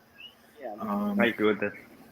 yeah, um, I think he makes too many mistakes yeah, that will end up costing him. Basically, not necessarily like it could be little things. Could be little things overextending here and there. His head, he doesn't have great head movement. His head is almost always on the center line as well. That's another problem that he's probably going to have. But if I don't he, know if you noticed his jab. Like he does this weird thing with his jab, where it's like he will. Well, it's like a weird feint that he throws. It's like, will he try to commit, but then he like shows like he don't want to commit, but then he ends up committing anyways, and that's where like he ends up overextending a lot of times. yes, and he's right there in range too. yeah. It's not Like like he's doing it like far away from the opponent. He's doing it like consistently throughout the match, inside, outside. It don't matter. Like it's this weird. It's like this herky jerky stuff. I'm not too happy about it, but he is doing it. Um, but I can see if Puma maybe has adjusted, he maybe has studied Bam, maybe he can make it a fun fight because I want to see a great fight. I don't want to see somebody wash another dude. It's too big of a fight, especially for that weight class. You know, to be showcased like this in such a big event, bro, it's a huge thing for them. So I think, man, And I also think the reason Bam is getting a bunch of hype is because who is our best representative at the smaller weights? La Muñeca Asquaga, what you just mentioned, but like it's like he is American, but then like we don't claim him as American, you know. It's one of them things too. Um, the I mean, it's a debate, right? Because everybody's gonna say Bam. I'm gonna say Oscar El Pupilo Collazo. Um, it is a debate because Antonio Lascuaga should be mentioned. You know, he should be mentioned. I know it's a thing, you know, and it's same with us. You know, we call some people New Yorkers instead of Puerto Ricans, like a Berlanga or something like that. You know, it is a thing for sure. But if I have to give you a name right now, it will be Collazo. If people want to say it's Bam, feel free. Or Antonio. By the way, Antonio Lascuaga is about to defend again on December. Um, but Yeah. Oh, not too long ago. yeah, he cleaned my boy Camacho, bro. That was a bad one. I saw that one. Like in 2 rounds, just got him out of there. He's the real deal, bro. He is really nice with it. I really like what I'm seeing, bro. That I think should be the next torch barrier for Mexican boxing. But everyone's saying Lindolfo Delgado. I don't see. Listen, not for I nothing, see bro. it. I don't see anything. I don't see it. I don't see Me it. As neither. much as Robert Garcia tells me he follows a plan and he listens to what I'm saying, we like if you speak Spanish, you know he ain't. You know he ain't. Exactly. He ain't. I mean, and he's from Nuevo León. Like he's close to where I'm from, but he was better like 2 years ago. Now I found it hard to make a case for him.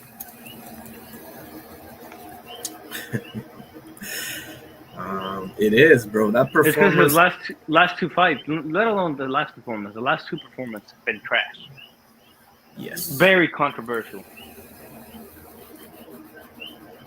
And I mean, I was focusing on the UFC, obviously, but yeah, that performance was bad, bro. Like Gabriel Goyas Valenzuela ain't no chump, but he ain't supposed to give you all that hell that he gave you, bro. Like seriously, because all I'm hearing, and listen, I go to Mexican channels, I go to the Profesor de Boxeo all the time, and people out there are just raving about it. And I'm like, damn, are we seeing like?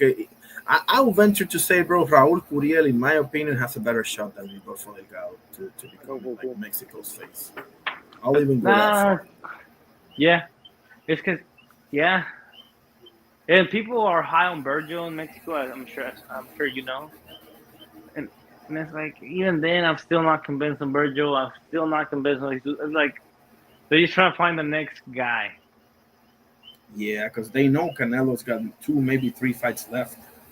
You know, Carrier saying, "Irony, can you give me a breakdown on Sam Noakes? I'm so unfamiliar with the man." Sure, sure. I've seen a lot of him lately. Are you fine with me getting into this, Oscar, or do you want to finish No, no, something? that's fine. No, that's fine. Puma and Bam, Uh, last thing, 50-50 for me. I love it. I love it.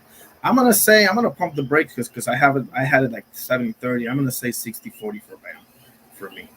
Um, you Yeah. I see listening that. to you, bro? Yeah. Slight edge to Bam, but just a slight one now. I'll give Yeah. my boy Puma the benefit of It's the because the doubt. more you look at it and the more you try to break down the fights that they, like, especially the last two fights they both have, it's like opponent wise, okay, Bam has it, but it's like name wise, Bam has it, but then like you look at the what they shown in the ring, especially if you look at the fights in the ring, you're like, ooh, I don't know, not so much. But no, that's it. Bam, Puma, 50-50. Sam Noakes and Abdullah Mason. Oh my god, this fight. I've seen a lot of Sam Noakes. I don't know if I should say a lot. I've seen quite a bit of Sam Noakes lately. He seems to okay, so he can crack Carrier and Oscar and everybody here. He can crack. He can definitely crack. He's a pressure fighter for what I've seen. Okay, he has the heart. He is a brawler type of fighter, Mm-hmm. but he doesn't. For what I've seen, his footwork is pretty non-existent. I would. Um, Boxing IQ is not there yet, in my opinion, Average. and at best. And as far as skills go, for the offensive repertoire, it's not there either. Let me ask you Um, something. sure. don't you feel like he waits for a punch that never comes? He definitely is the type that doesn't mind taking a punch to get his own, for sure. You know. Um, It's like Sometimes he has a perfect shot, but he won't even take it.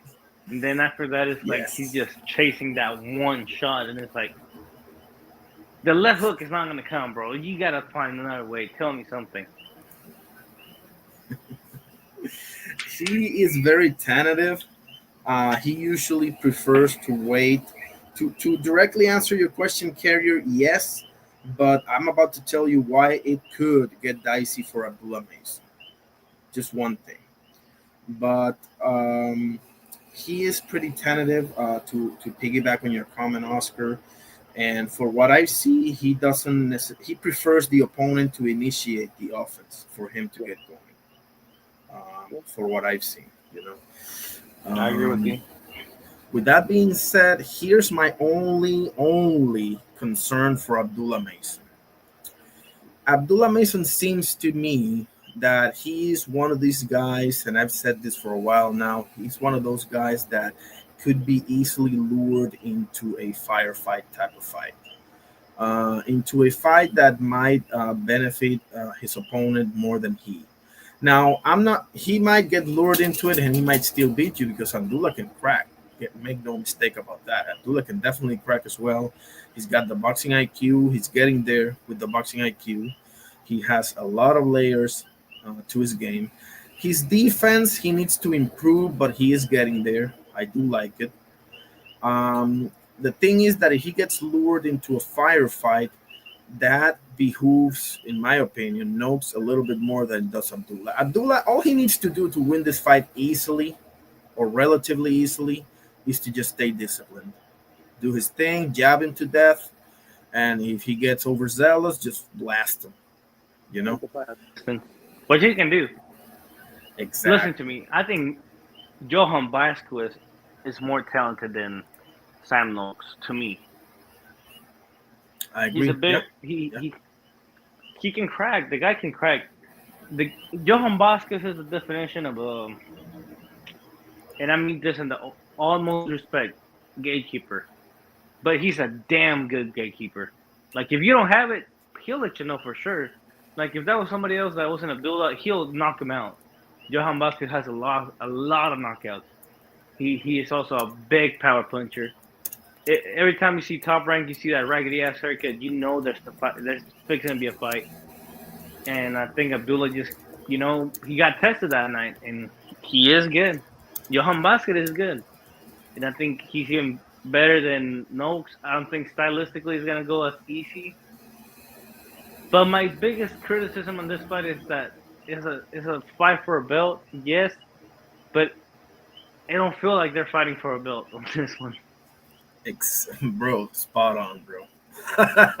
It doesn't have that feel. No, And it's not necessarily just because Sam Noakes is not that well known.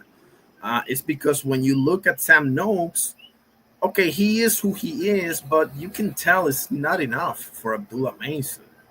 yeah, yeah. I think Abdullah Abdullah. is if there's a fight that where somebody's a clear favorite, it's on this one. If Abdullah, like you said, if Abdullah just stays disciplined, fights him on the distance, put punches together at a distance, he's got it all day long. For sure. Now, this is Abdullah first 12 rounder, if I'm not mistaken, right? Yes, So that could be, I don't think it will be, but that could be a question. You've never been into the quote unquote deep waters before. Sam Noakes has, but I don't see it going there because Sam Noakes is too, with all due respect, he's too simple for Abdullah Mason. Abdullah goes, if Abdullah gets into a firefight, he probably still knocks out Sam Noakes. It's He'll just still that win. you're giving. Exactly, but the thing is, you're still giving him a chance because if Sam Noakes can crack, bro, not for nothing. I've seen him crack.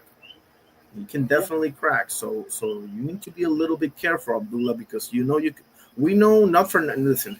I'm not one to be like, oh, he got exposed, all that BS. No, he showed me that he has the cojones, that he wants it, and all of that. But at the end of the day, we see that you can hit the canvas. So, and this guy can crack. So let's not give him the opportunity. How about that, Abdullah? How about that? Let's just not give him the opportunity, man. On Abdullah, now let's talk about Noakes. On Sam Noakes. The guy can crack, yes, but it's usually, if not all his fights, against the same style fighter. A guy with no Yes. fundamentals. A guy that is about the same size as him. If I'm not mistaken, this is gonna be his tallest fighter yet. And it's like, Sam Noakes, he can crack, yes, but he's usually fighting a lesser skill opponent than he is. It's styles that favor his style, quote unquote. Yeah, Like that. It's a great matchmaking job. A shout out to I think it's Eddie Hearns or Queensberry. I'm not sure, but it's I like think it is. Yeah. shout out to them. But we also know that Noakes ain't it either. No, like he's when not it. He's not it. He just don't. And it's not knock on Noakes. And I mean, if he proves me wrong, he proves me wrong. But I think right now, I think Abdullah is gonna be his best win by far, like by a mile. Where I cannot say the same about Abdullah. If Abdullah beats Noakes, I think he still got better wins than him. He does. He does. And Gary is saying still a lot of question marks surrounding Abdullah and Norman Jr. Listen, there's a lot of question marks surrounding those two gentlemen, and also Benavides, and also Ben Rodriguez, and also Devin Hain. I mean, this is gonna be the weekend where questions will be answered, Carrie. yeah, a That's lot of what Question that's will what I be answered. love for sure. Up and down, like no fight is well, at least from the main card, right? No fight is safe from having criticism. question marks at least around one dude, if not both of them. Oh yeah, It's like, yeah, and I'm sure in England it's the same for Yard. It's like we're gonna find out if he wants it, if he really needs it, or whatever. But it's like this is gonna be the card where no fight is safe from criticism. No fight. Exactly. Um, do you see a stoppage? and It Benavidez. is Yard, yeah. No, on Abdullah and Sam Noakes. Yeah, I think So Abdullah. we'll stop him. Like I said, it's just it, I'm not convinced with Abdullah. I'm not sold with Abdullah. Let's put it that way. But I don't think anybody is. But if I'm not sold on Abdullah, I'm definitely not sold on Oaks. For I'm sure. I'm not even convinced that he deserves this title shot. Me neither, to be honest with you. It's because it came Me out of neither. nowhere. It came out the blue. Yeah, yeah. I don't remember him fighting. All right, let's go through the rankings because 135 is basically, well, not really, but it's basically there for the taking in some senses, right? Keyshawn just moved up. Who the hell knows what Tank's gonna do, etc., etc. Shakur ain't even fighting at 35 right now, so the only one that's doing something, ironically speaking, Quote is unquote. Raymond Murataya. Yeah. Um, Very dangerous fight too. Very dangerous. Shout out to Martaya. We need more fighters like him. for sure, bro. You're fighting your number one, man, and it's probably a horrible matchup, but you are fighting him. Yeah. Um, but I'm going through the. I don't think Sam Noakes beats William Cepeda. I don't even think he beats Joe Cordina, to be honest with I don't even think he beats Cambrera. Right now, I think it's a 50-50.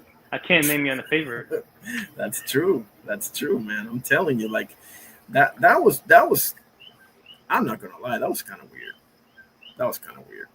Because Abdullah's putting in the work. There's no question about that. Whether you're sure about him or not, that's fine. But Sam Noakes, all right, let's go through it. 17-0 with 15 KOs. Last fight was May 10th of this year against Patrick Balas. 13-4 was his record. Okay, the opponent record 13-4 and one draw. And December of last year, Ryan Walsh was 29-4, 4-2. I don't. He's never been outside of England, from what I've No. seen. I mean, what are we doing here, fellas? Like I said, he Came out of the blue. He really came out of the blue. I know he got named in England, but I mean, like you said, he hasn't even fought a top 10 contender. Right. Bro, Giorgio Vicioli has got popping more than him. And Giorgio Yeah. Vicioli ain't even double digit fights yet. Cabrera, I mean, Cabrera, he's right, like, you know what I mean? And that's the guy that Abdullah was going to fight his last fight, but he pulled out due to, injuries and whatever. I can't remember what he said.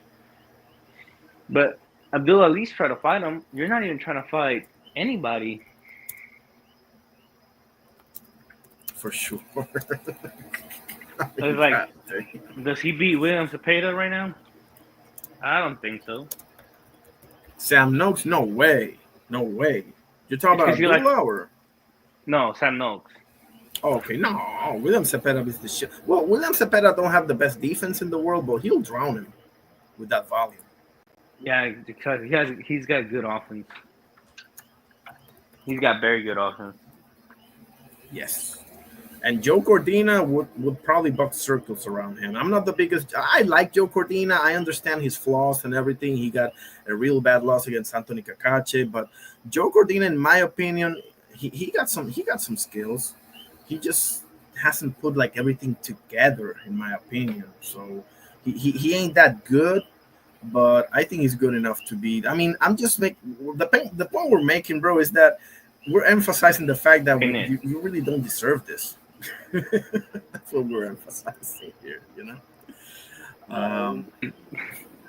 No way, shape, or form that he deserved this fight. He's getting it. Shout out to him. He's fighting Abdullah, another prospect for a world title. It's like, wow. But like you say, 135 is weird. It's like heaven for some guys. Like the guys in England, it's heaven for them. They love it 135 because it's like if you get a belt, then you don't really got to fight your opposition. But then at the same time, it's like 135 is, to me, 135 is the worst division in boxing. I ain't gonna lie to you. Yes. There's no mix-up. I mean, we're still stuck in Shakur and Tank fighting each other. And it's been like how many years now? It's like, gosh dang, it's like we can't get over that. Yes. And not only that, Kid Austin and Lucas Body will probably murk you if you're Sam Noakes. Austin, that's the guy that I was talking about. Kid Austin. Yeah. Yeah, even like you said, look at his body. I think they beat Noakes right now. It's because Noakes, he ain't proven. And like we said, he's struggling. Not really struggling, like because he can crack. But it's like before the crack comes, it's like you're struggling to make that happen against guys of lesser caliber. Clearly of lesser caliber. You cannot tell me you're ready for a world title fight. It's one thing if you would have like so let me put it to you this way. Like it would be one thing if I would see a low level opposition, but I can see you're the goods, right? I can see you're skilled, I can see the footwork, I can see everything is there, but you haven't fought anybody yet. So I can give you the benefit of the doubt if I see enough tools in the toolbox. But that's not the case. The real problem here is that that's not the case. Yeah. I don't see a lot of layers to your game. I only see, listen, you are who you are, and you're not necessarily bad at what you do, but that's only good enough to up to a certain level, bro. Beyond that, you're gonna get, I mean, damn, you're gonna get creamed out there, bro. Seriously, you're lucky you're not fighting Kid Austin or Lucas Body, bro. Seriously, because you would never get to a title shot if you're seeing one of those dudes. Like that. You will never. Like if you lose against Kid Austin, you will never, ever get a title shot again. For sure. But I think Abdullah will stop him early. I would say I wouldn't be shocked if he does him in the first 2 rounds, to be honest with you. But I will tell you, just to play it a little bit on the safe side, by round 4 it should be over. Thinking 4 through 6. That's where I have it. I have the stoppage. Yeah, that's probably what's Like gonna happen. and like we saying, like with Noakes is like we don't really see it. We don't necessarily saying that he's bad, though we are. It's just he's not there anywhere. Like he's not. He's just not there yet.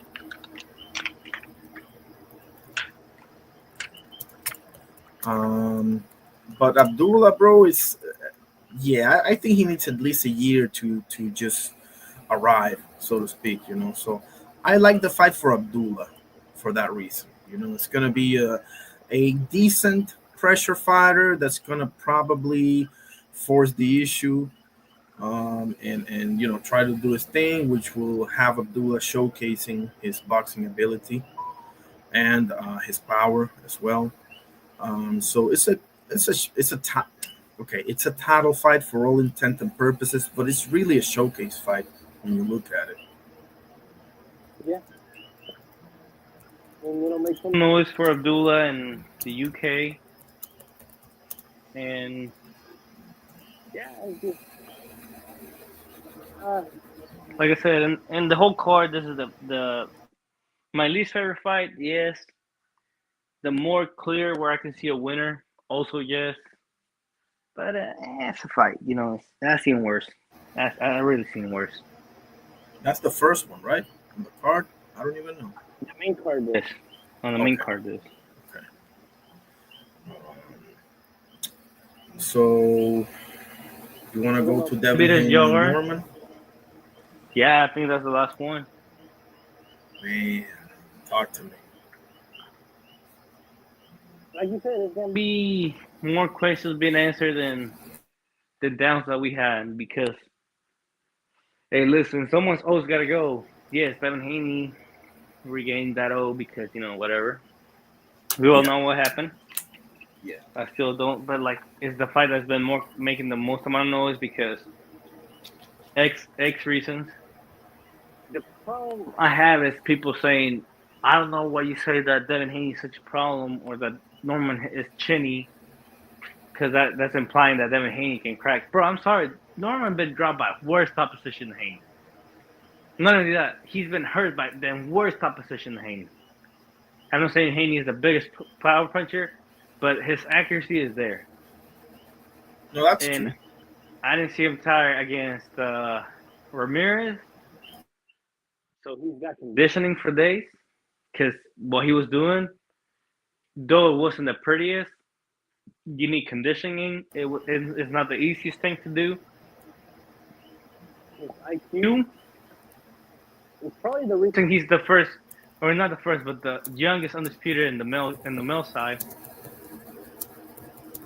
His IQ. There, uh, he knows he can make a game plan to beat you. Norman is Good, good. And a ballot champion too. To say, he's a very ballot champion. He's got power, yes, but I don't know how much power does he have. Santillan's been hurt before. Uh, no. I think it's a good fight. It's a good matchup. I think we're gonna find out who's the Not so much. to say fraud, but we're gonna find out who's really got it and who don't. I 147 Do you see a decision in this fight? Actually, decision. You have Devin by UD.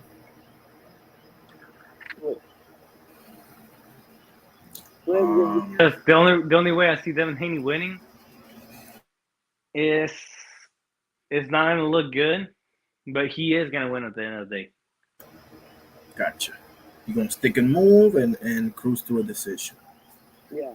They can move. I see Norman landing some punches, significantly enough to steal the round. I'm not saying he's gonna have the volume of punches, but the best punches he's gonna have. It's gonna come down to like what? It's gonna come down to something like what's his name? Ah fuck. Damn. Forgot his name. Give me the Uh, context.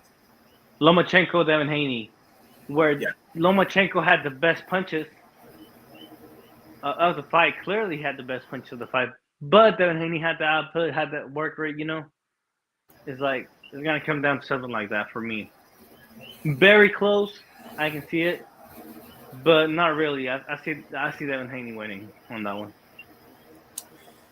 I can actually see that happening. I had for the longest time Devin Haney winning a position because I just felt like stylistically Devin Haney had the perfect style to beat a Brian Norman, just optically from the outside looking in. Now, with all that being said, this fight is the one that by far has the more questions than any other fight because there's a lot of questions about the two men involved, right? First of all, this is the first fight of Devin Haney at that weight. Okay, just off the top. Number two, I don't believe Devin Haney has fought, and I'm gonna get to Norman in a second. I'm just starting with Devin Haney, right? Um, Devin Haney, I don't believe, has fought anybody close to the power that Norman has, and that's including Jorge Linares. Um, Norman, Brian Norman, one of the youngest active champions in boxing, hasn't fought anybody nearly close at the skills that Devin Haney has. That's just a fact, right? That's a fact. He hasn't fought Yeah. anybody. The closest is probably Janelson Bocachica. Enough said. The can he cut off the ring? Can he punch with Devin Haney? No idea. Can he? All of these things need to be answered right now. Okay. Let me start by saying for Devin Haney to win this fight, I believe wholeheartedly that he's going to have to be on his P's and Q's for every second of this fight for Yeah. him to win. He At this cannot, level. Because yeah, he's shown us that he can, for but at sure, this level, for sure, exactly against this guy. You're going to have to be on your P's and Q's for every second of this fight because this guy, he's young, he's hungry, and he's coming to take your head off, bro. And he is confident. He knows that he can hurt people when he hits them. Um, so he's definitely going to have to be on his P's and Q's for every second of this fight. Norman is going to have to show a very elevated boxing IQ, especially on the offensive end, to be able to bypass Devin's jab, which I believe he's one of the best jabs in boxing. mentioning that. Thank you for mentioning that. That's what I was telling people. Can he punch between punches? And it's like, well, Devin Haney don't got the power. I'm not saying he got the power, but it don't take much to disrupt your rhythm. And the jab is a very important aspect of the game. I'm Exactly, not saying, I'm not I'm saying it's gonna hurt him, but it's a point. for sure. Um, but Norman, I mean, yeah, that's gonna be a key because Devin Haney has one of the best jabs, probably the best. It's a debate, you can say Bivol, Bud Crawford, Boots Ennis, maybe a few others that I'm forgetting, but Devin Yeah. Haney at least makes the short list for the best jab in boxing. That much I'm sure of, and specifically, can he cut off the ring and be effective cutting off the ring? Because he's going to have to. He is going to have to. Yeah, this ain't gonna Dev, be Like Bivas type of fight. This is gonna be like, yeah, this ain't gonna be pretty much like Bivas. This is gonna be an actively trying to cut off the ring, yes, not a guy that is running away, a guy that is outboxing you. exactly. So, oh my goodness. With all of that being said, and there's other questions I'm just not remembering now. Um, can Devin?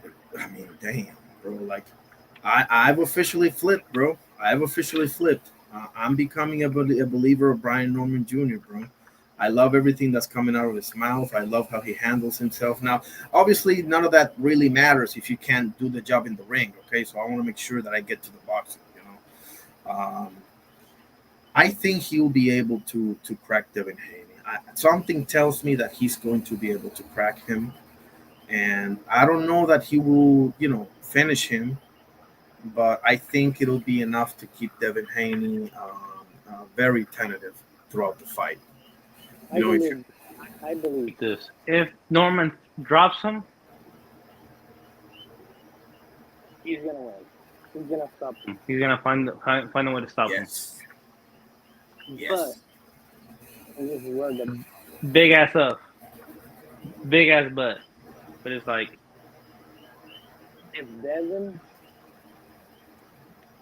can do the same thing that Ramirez did with Ramirez that to Brian Norman. I don't see a chance. I don't see a path to victory to Norman. That's why I got Devin because Norman hasn't faced something like that. Though it's not gonna look pretty at all. It's not gonna look pretty. yeah. but That's like the you said, thing, It's like yeah, I know it sounds good what Norman's saying. I know it sounds, great and all this and that.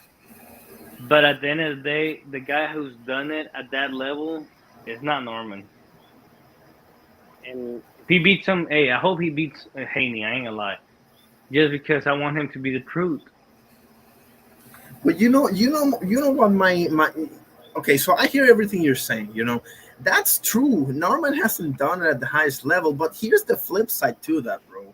Like Norman said it himself. Once upon a time, you can say that about every single name. Once upon a time, they didn't fight nobody, and then they got their chance, and then the rest is history. So this is Norman's chance. Like this is officially Brian Norman's chance to say, I have arrived.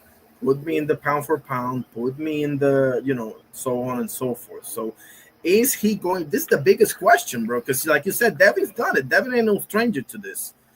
Can Brian Norman rise to the occasion? Can he? That's the biggest question of them all for Yeah, me. You know, like, damn, bro, it's so interesting. God to damn. me, like I said, it's gonna be like a Ramirez kind of thing where he's gonna beat him to the jab, and he won't be able to perform the way he wants to perform. He's gonna get frustrated. He's gonna be looking for that one punch, and then he's gonna get beat to the punch every single time. Could be, because and I believe And I'm Devin's. not mad at if Norman wins. I'm not mad if he wins. I think it's actually healthy for boxing if he wins. You know what? Thank you for saying that, because I'll tell you this, bro. Whoever loses this fight now, listen, there's ways of losing, right? But whoever loses this fight is not the end of the world for either one of them, especially Norman, bro. yeah, Like, especially I when don't know. I'm sure he beats everybody else, literally, in the division right now. And the same for Devin, bro. Devin will beat Barrios. He will beat Rowley. He will beat Lewis Croker. He will beat Liam Park. Name whoever you want to name. Like, I don't think Connor, the two best guys in the divisions are fighting. That's what's happening. if he beats Connor, But I'm gonna say Norman by late stoppage, bro. I'm gonna go on a limb. Carrier's gonna hate me. I'm just kidding. But yeah, I got Norm. I officially I flipped, and I'm not even sure. But I'm gonna stay with B Norm the Storm, bro. I'm not mad at it. Like I said, like I said, this card is a whole. It's outside of Abdullah Mesa and Oaks. It's full of 50-50s. Yes. I wouldn't bet on this. Card. I put it like that. You wouldn't bet on any fight, right? I mean, outside of Abdullah. Outside of Yeah, Abdullah. Outside of Abdullah, but like I said, I think that's the clearest one. Outside of Abdullah, it's as close as 50-50 as you can get it. And I say as close in the 50-50s as you can get in their divisions because it's like boom and bam. as close as to a 50-50. Yes. Yeah, this is by far, bro, the biggest head scratcher for me, because as much as I believe a Yard has ways of getting David in trouble, and Puma got ways of putting Bam in trouble, I'm still pretty confident in picking David and Bam. I'm not confident in picking either one of these gentlemen, bro. Either one. Yeah, Um, and for many reasons, like we've never seen Devin at this weight. We've never seen Norman fighting a boxer like this. I can go on and on and on yeah. with both dudes. like, like, damn, bro. Like, Because I mean, definitely Devin fought better opposition. That's not even debatable. That's a mile away. Like Norman hasn't even fought anybody like Linares, let alone somebody like Loma. That's Yeah, why I found it funny when he said that. Who's the guy that put him over? Loma, and I'm like, let's not even say Loma. I mean, I feel Regis like, Progre. Regis Progress was a great win. Yes. and I think Progress is a bigger puncher than Ryan Garcia for me. But that's neither here or there. Yeah. I just think, but I just think that Jose Ramirez was pretty good back in the day when he fought Josh Taylor. He's not that same dude anymore, but he was pretty good. He ain't no chump. People forget, bro. they choose to forget. forget. Let's put it that way. The Josh Taylor fight was an unbelievable fight, but that was a long time ago as well. So he was out for a long time. I mean, who knows? I don't even know if he's gonna fight again. But he had his moments, though. He had his moments. But yeah, bro. Official prediction for you is Haney by decision. Mine is Norman by late stoppage. Yeah. Golly. Um, do you want to say anything about Arman Sarukian versus Dan Hooker? Uh, Eh, what can you say about that one? Yeah, Arman's probably gonna wrestle him to death. Yeah. Uh, but But it could be a good fight. It could turn out to be competitive. I don't think so. Like I truly don't think so. But it's just yeah, the wrestling is too much, bro. it is. They're not gonna give you this chance for you to play that Muay Thai with them. As soon as you throw a kick, they're catching that thing and you're going sailing with them. Um, Let's but say not catching. It's just they're gonna dive to that thing. It's like yeah, Adam is good. I feel like if Taporia beats him, that'd be a credible name that he will have on his resume. Now, for I'm not sure. saying that he don't, but like as closest to Islam. That's the thing. That's why I don't like Arman Sarukian because he pulled out literally last minute against Islam, and I was so looking forward to that fight because they already fought once and he gave him hell, bro, in that first fight. I Honestly think that he's the only one that can give him that kind of problems at that kind of scenario. I don't think it's gonna repeat itself again. I think if they fight again, Islam's gonna take him. But Yeah, Taporia, his style just don't match. It just don't match up good whatsoever. I'm not saying that he cannot wrestle or he cannot fight outside of that. It's just Islam style is not conducive to that. right, right. Um, I mean, what do you think about Kamaru Usman? Do you think Kamaru Usman can give Islam trouble or not so much nowadays? no, not so much nowadays. Okay, He beat the yeah, best of probably. Exhibition, it's like he beat the best of there was an exhibition, so it's like it's not really like he Yeah. got problems, yes, but to a certain point, so it's not like he's gonna lose. What about Shavkat Rakhmonov? ooh now that one. Yeah.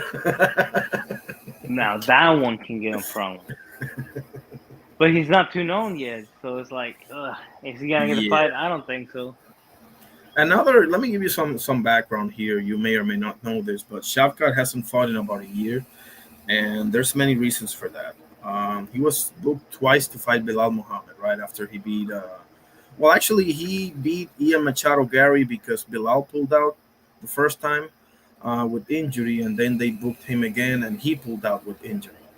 Yeah, And aside from that, he suffered a tragedy because some friends of his with kid, his wife, his son, and some of his friends were in a fatal car crash.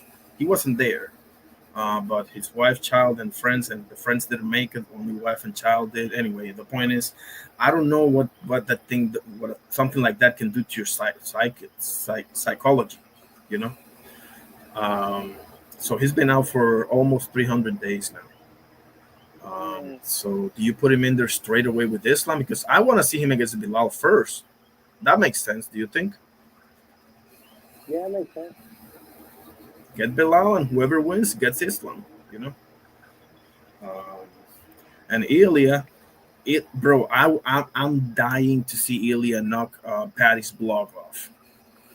Um, You know know, something? I had Patty on that fight. I didn't even have man, Italy. man, that's a ballsy claim, bro. I love it. she's Um, good too. Wrong. It's just the style don't. It's not conducive to it. Or at least I don't see it. Let's say it that way. I mean, But let's have it, man. Arman is doing his thing with Dan Hooker. Islam, it's chilling now. We'll see what happens with Chavka and Bilal. I So hope it you happens. know, I hope it happens. oh me too, bro. Send in Patty the Blondie, and let's have him, bro, or the Batty or whatever, and let's have him.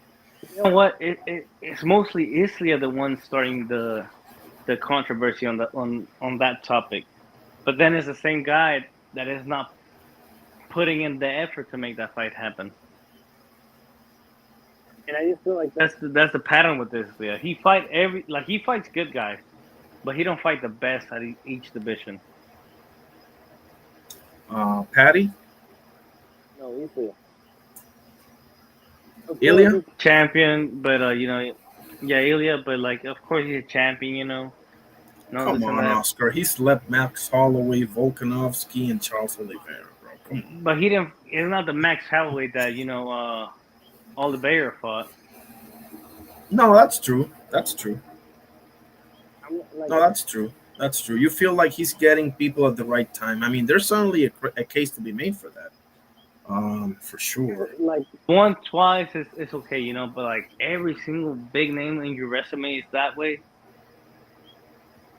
True. True, because even Charles was coming off of an Islam defeat and this and that. So, um, where it Started. started. okay. That's where the beef started with Islam, Yes. because it's like who beat him best. Oh, I definitely beat him best. Like, yeah, but you got older guy. Yeah, you got him when we left him out for you, basically. You know, because he got Volk after Islam twice too, so he definitely got a point. I mean, not for nothing. Um, so yeah, I mean, okay. So I see what you're saying. So in that case, let's have Patty, and let's have Arman. And the reason why I said in that order is because Arman is about to fight. Yeah. Otherwise, I would say send in Arman first because Arman definitely deserves the shot more than Patty does. Oh, It's fuck just it's that. just the timing is off, you know. Um, but yeah, let's have both. Especially Arman is definitely his prime. So if he can beat Arman, bro, oh man, that goes away. But he definitely got to show me something now that I think of it. Yeah, I mean, I'm an Elia guy, but it is the truth though. It is the truth. Yeah, Yeah, I haven't seen. I believe you can do it, but I haven't seen it. So let's see it. Send in the Blondie and Arman, bro, and we'll take it from there. yeah, That's Uh, what I'm saying. yeah, no, I feel you 100%. So Islam can chill. He's earned that much for sure, at least. And let's have Shavkat Ragmanov versus Bilal. Whoever wins should get Islam, and Ilya needs to get past Patty and Arman at the very least. I'm good with those two, and then we can have Islam Yeah. if there are the two left standing at the end of the day, which I believe there will be. Um, but yeah, what's right is right, bro. What's right is right, and at the end of the day, you only have one win at lightweight.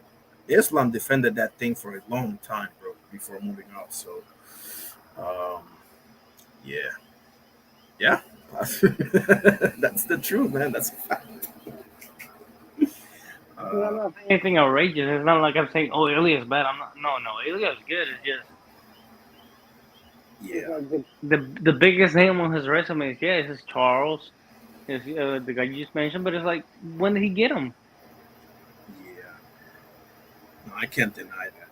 I can't deny that. And all three of them, because even Volk, Yeah, the second fight against, or the first one, I can't remember. One of the two, he did very well against Islam. But nah, no, that ain't. Yeah, yeah, I gotta see it against a dude that's in his prime right now, just like you are. Yeah. You know,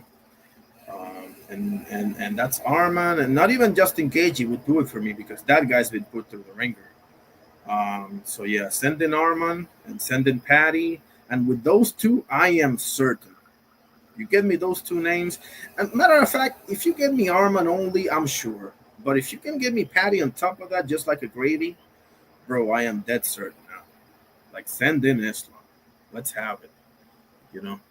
Um, but not yet, not yet. I mean, I would watch it, I would love it, but I would be like, man, you don't necessarily deserve this fight. Like to be honest, if you're Ilya, you don't really deserve it. Not now, not now.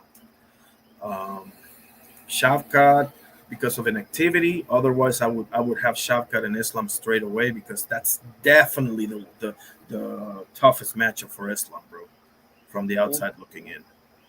Um, he's got the wrestling and he's got great stand up, bro. That's gonna be a hell of a fight, but you need to get Bilal first, bro.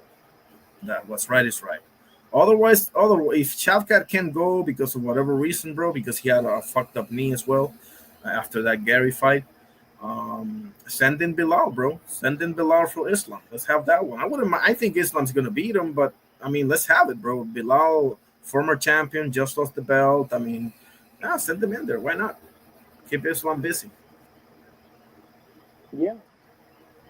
I mean, they're boys. I don't know that they will fight, but I mean, they will have to, right? Or Bilal's gonna have to move up. I don't know. Something's got to get there. Um, but we don't need no damn rematch with JDM. That's for damn sure. I don't need to see that shit again, bro. God No, too much. damn. That was too easy, bro. Too easy. Um, but yeah, I mean, what else? What else is there? You got anything else? Mm, no other. Other than January, but January can come around another day. But uh, let's let's just make it. 2025 big letdown. It's about to be December, but like 2025, is it a big letdown? Did it fulfill your fights, or did it left something to be desired? Great question. I think a little bit of everything, right? In some instances, it's been a big letdown. We didn't get Tank versus Shakur Stevenson. We didn't get Surdo versus Apetaya. We didn't get Naoya Inoue versus Junto Nakatani, even though we're about to, but nevertheless. Um, I gotta have a list. Here, Bunch of fights I want to see that I didn't get, but I also got Bivol and the Turbiev. I also got, Benavides Morel. There's a lot to feel good about, you know. Um, I would say it's been an up and down roller coaster type year. It's been a great year overall. You know, the Riyadh cars have been awesome for the most part. We got to see Bud Canelo. We got to see Usyk dominate against Dubois and reassert himself. We got to see all the three pound for pound fighters. You know, Usyk, Bud, Naoya, however you want to juggle them in order. We got to see each and every one of them. Um, how do you say eh, like uh, enhance their status as pound for pound fighters? You know, we got to see all of them enhance themselves. Obviously, we got to see Naoya Inoue versus MJ Agnedalia. It was underwhelming because of MJ, but nevertheless, we got to see it. You know, people were asking for that fight, including me, and we got it. You know, and Naoya Inoue said, you know what, I ain't got no rival here. Send in Junto. You know, Yeah. so um, all in all, it's been a great year. All in all, I would say that it's been more good than bad. Yeah. If I had a. like I agree with everything you said. If I have to not disagree, but if I have to say something negative, it's like I feel like the big fights let the big but not so big fights uh in the shadows, kind of like Bud Canelo. How many big fights that we didn't talk about just because they were talking about Bud and Canelo? like Cafu and Bam. That should have been a great fight to talk about. Benavides and Morel didn't get talked about enough. It happened, yes, but it's like we're talking about the aftermath. We're not really talking about the fight. And Pitbull Cruz, Angel Fierro, that's a great card. Stephen Fulton and Shuggy Foster, that's a great fight if that's going to happen, but they didn't get talked about near as much. Or Brandon Figueroa, Stephen Fulton, that was a big fight, but it's like they didn't get talked about near enough because of Yeah, the bigger fights. true. Aside from that, Nah, I can't be mad. And Irony, thank you for having me on. Appreciate it, man. I appreciate you, brother. You already know. That's my guy, Oscar Perez, and you know you're more than welcome anytime. And I want to get you. I want to get in the next one that we speak. I want us to go into the Pitbull and Roach card, which is going to be awesome as well. And I want to know what you want to see in 2026. all right. Appreciate you, brother. That's my brother Oscar Perez pulling up always for some great stuff. I appreciate that. God bless you, my brother. El Carnal Oscar Perez, making it rain out here on the pan as always. Anybody else want to come in? There's the link. You don't need to show me your face or anything. I'll give it 5 minutes. If nobody wants to, I'll leave. If anybody wants to me to talk about anything in the chat, Carrier, if you're still there, LB, anybody got anything else, shoot and let me know. If I already talked about it, I'll talk about it again. I don't mind it. I don't mind it one bit. Um, I talked about Jake Paul versus Anthony Joshua. I talked about obviously the Ring 4 card, all of them fights. My prediction is Benavides by late stoppage, Bam by mid to late stoppage, Abdullah early to mid stoppage, and Brian Norman by late stoppage. Those are my four official predictions. I should have probably did this on Friday and Thursday, but we're doing it on Tuesday. Well, it's Wednesday already, but nevertheless. Let me know if anybody got anything else. We even talked about the UFC. We even talked about Ilya Topuria. We talked about Islam Makachev. We talked about Arman Sarukian, who's fighting Saturday. He's fighting Dan Hooker. Man, we talked about 2025 as a whole, even though it's not even December yet, but it's fitting to talk. So it's late November, so it's pretty, it's not that far off. So um, December's looking nice, fellas. Jaya Petai is fighting Hussein Sin Cara. We got that great card with, Pitbull Cruz versus Lamont Roche and Janibek versus Lara. And Oshaki versus Fulton, who I believe is going to end up being the fight of the night. But I could be wrong. And we also have the Samurai card with Naoya Inoue versus Picasso. Junto Nakatani is going to be there. Willy Valdo Garcia, the other. Um, what's the. Give me 1 second. What's the other freaking. I'm sorry. Yeah, there it is. Willy Valdo Garcia, the other belt holder at 115, aside from Puma Martinez and Ben Rodriguez, right? Um, it's going to be there. And we got a whole bunch of things in December. Give me a second. I'll let you know right now. Give me 1 second. Schedule. Because there's a ton of things in December, right? We have, let's see. 1 second. Okay, at the end of November, we got some Ben Whitaker. We'll see about that. Um, I know I'm forgetting a couple of things. Yeah, there we go. We have, Diego Pacheco versus Kevin Lelesaggio. We have Gabriel Flores Jr. versus Joe Cordina. My boy Joe Cordina is on the card as well. It's a co-main event. I think it's a co-main event. And Ernesto Tito Mercado versus Antonio Moran.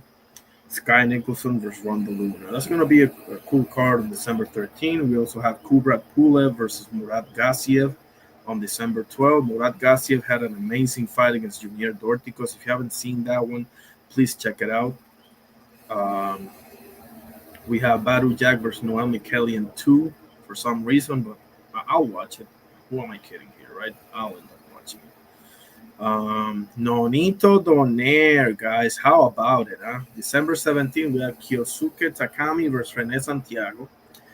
That's for a belt. I can't believe this if it's flyweight or what is it. Give me a sec. I'll let you know right. There it is. Junior flyweight, 108 pounds. The WBA. I'm sorry, they're unifying. Kyosuke Takami is the WBA junior flyweight champion. That's 108 pounds versus Rene Santiago, who's the WBO belt holder. Okay. Um, let's see. So man, there's a lot to look forward to on December. Like we have Giorgio Vicioli, one of the top prospects of the UK. I'm rocking with that dude versus Joe Howarth. We have John Hedges versus Elis Zorro. Elis Zorro had a horrible knockout loss to my boy Jairo Petaya about a year ago. We'll see if he bounces back. We have Ramon Cardenas, the guy that dropped Inoue, okay, a few months ago. Remember that? And saved that weekend with that horrendous Times Square card with, Ryan Garcia versus Rolly Romero, Teofimo Lopez versus Arnold Barbosa, and Devin Haney versus Jose Ramirez. That's News Fest. Was saved by Cardenas versus Naoya Inoue. Anyway, they're fighting in Pro Boxing December 19. I'm pulling for my boy Cardenas, the lift driver. I love stories like this, bro. Real people just making something out of a one chance, bro. Out of one chance. December 20, there's a card over in Ghana, Africa. So I'm loving this, bro. Boxing is officially going global. I love it. Oh, man. I'm telling you. This is going to be good, fellas. This is going to be good. Um, Let me know if anybody, Abdul Rahim, how you doing, brother? Appreciate that. Appreciate that. Great having you. Go ahead and subscribe, notification, and all of that. Okay, if you'd like to. Uh, let's see what else we got. We have any news here? Let's see. Sam Goodman and Tyler Blizzard to support Team Sue versus Anthony Velasquez card. There it is. Um, Team Sue determined to push forward will headline December 17th show in Sydney. Let's see it, brother. Let's see it if you, if you still have one more run in you, We'll see. Callum Smith versus David Morrell purse bids. It's set for November 25th. So that is Tuesday, okay, of next week. Julio Cesar Chavez Jr. to headline January 24th show in San Luis Potosí, Mexico. Who gives a shit? IBA confirms top amateurs will fight over 8 million prize pot in Dubai. Awesome. Awesome.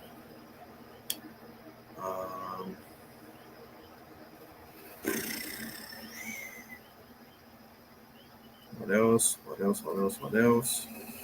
Yeah, it doesn't seem like there's much else going on. Obviously we had the announcement of Jake Paul versus Anthony Joshua. I don't see anything else, right? Looking at the ring, I'm looking at the boxing scene. Yeah, it's just the grand arrivals and everything and this and that. So see if I can show the grand arrivals at least. Grand arrivals. It's a big ass show, bro.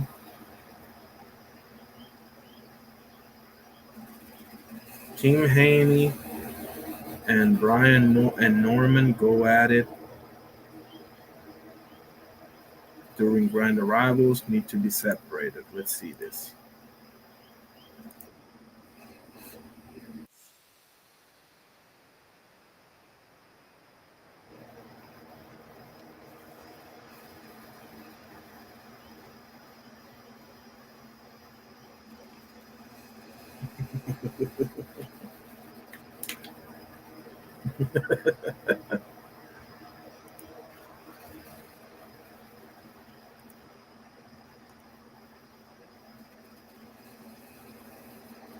They're going back and forth. They had to be separated by security. And this fight don't need no more building, but listen, I ain't complaining either. Give me one second.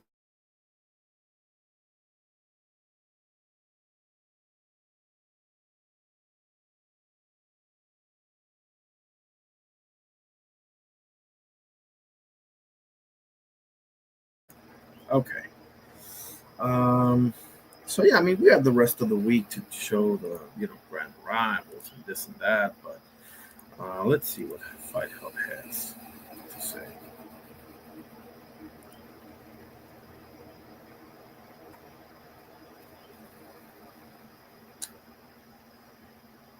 Oh boy.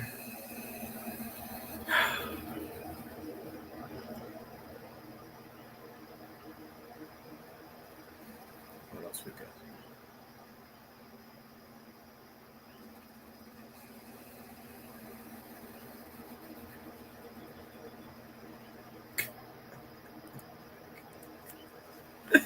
John Fury talking about.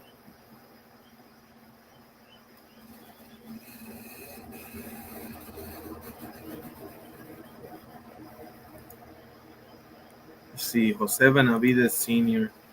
dropping truth bomb. Okay, let me put here the disclaimer. Okay, no copyright infringement intended. Okay, educational purposes only. This is a short, for God's sakes, but I'm not monetized. This educational purposes only. Okay, don't be a crapper, guys. All rights belong to Fight Hub TV. Okay, or whatever name of the channel. Yeah, Fight Hub TV. Don't count him out. I think that's a very dangerous fight for Jake Paul. But at the end of the day, we could have a big upset. But I think that AJ is too much for Jake Paul at this point, and he's bigger than Jake Paul, in my opinion. Do you think it's That's the thing. He's bigger too. Jake is usually punching down on people. competitive? A lot of people are saying if AJ doesn't get him out of there in 2 rounds, it'll be a huge embarrassment. I don't think that's not the case, that he's gonna get Jake Paul. At the end of the day, Jake Paul has been training hard too, and he's a pretty good fighter. I don't think he would take him out in 2-3 rounds. I think maybe in the later rounds, or it might go to decision. But I don't think that Jake Paul can take AJ out. I mean, or AJ could take Jake Paul. Maybe, but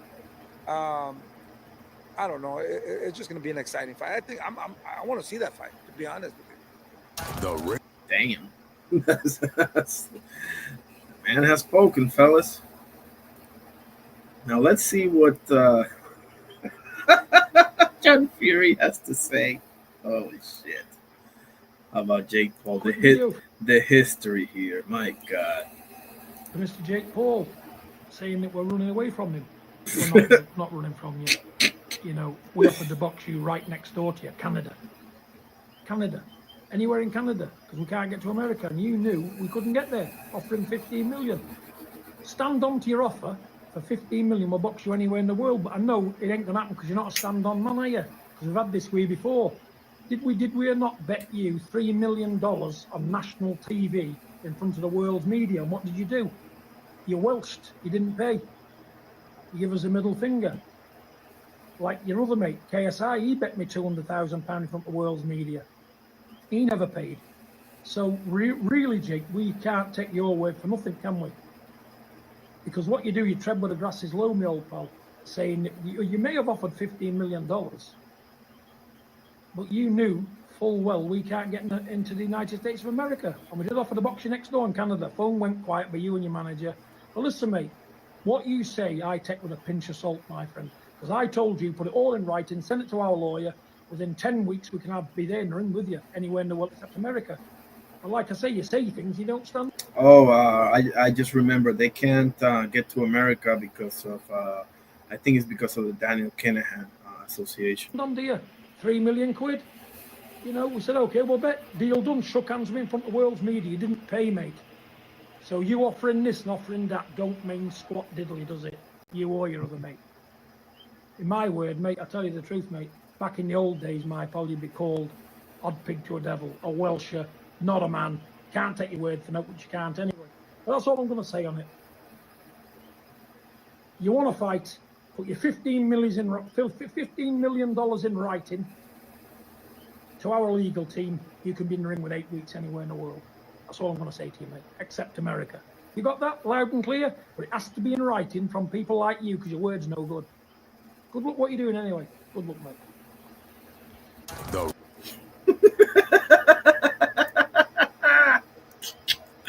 You gotta love John Fury somewhat, you know.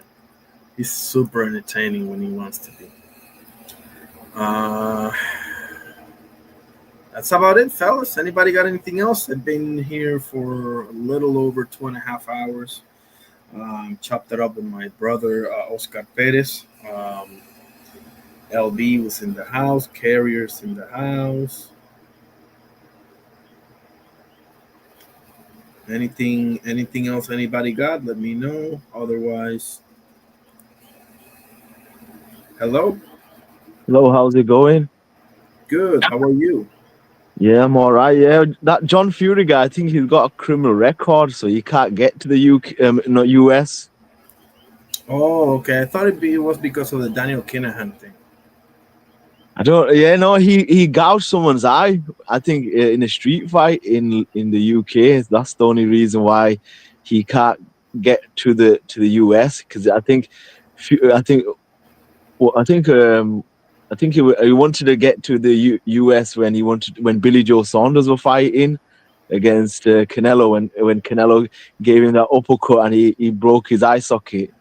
I Yeah, think he could not get to the US. It's just yeah, he does talk the talk that John Fury, but he's I just don't like. I'm from the UK, but I don't like Fury stuff because his antics when he talks, he contradicts himself in so many ways. for sure.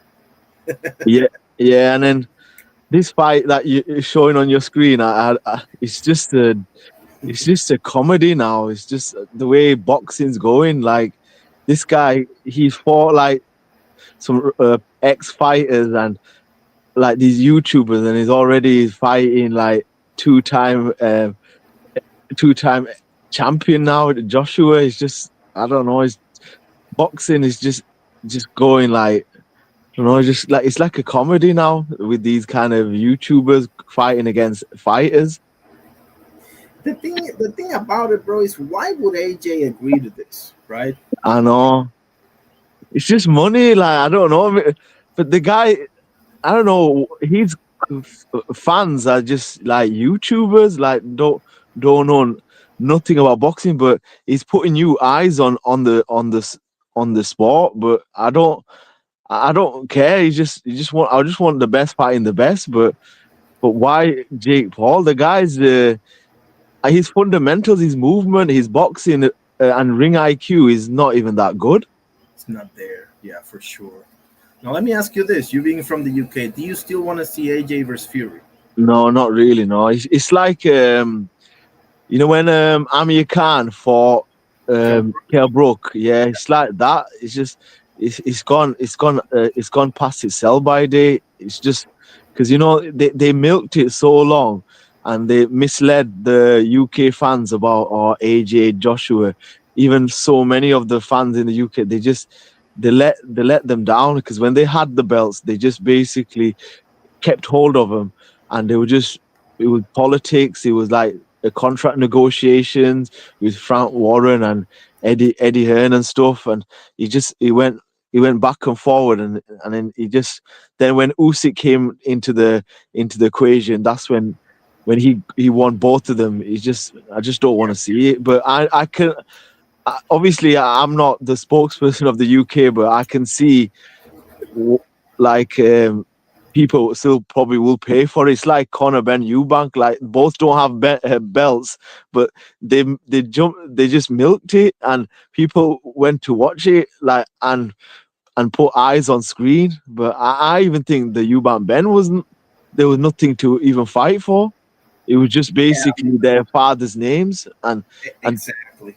but I don't understand why people watch it. I didn't even watch the second fight because I knew straight away it's just a money fight. I don't know why 50 Cent went in the ring and the guy he was shot. The Eubank, he was finished. Like I've seen highlights, but I didn't want to watch the fight. But I've seen highlight. He looked shot. He was on the back foot. He was just moving around on the back foot, and then Ben was coming forward, trying to get to him, and every round Ben won. What I've seen on the highlights.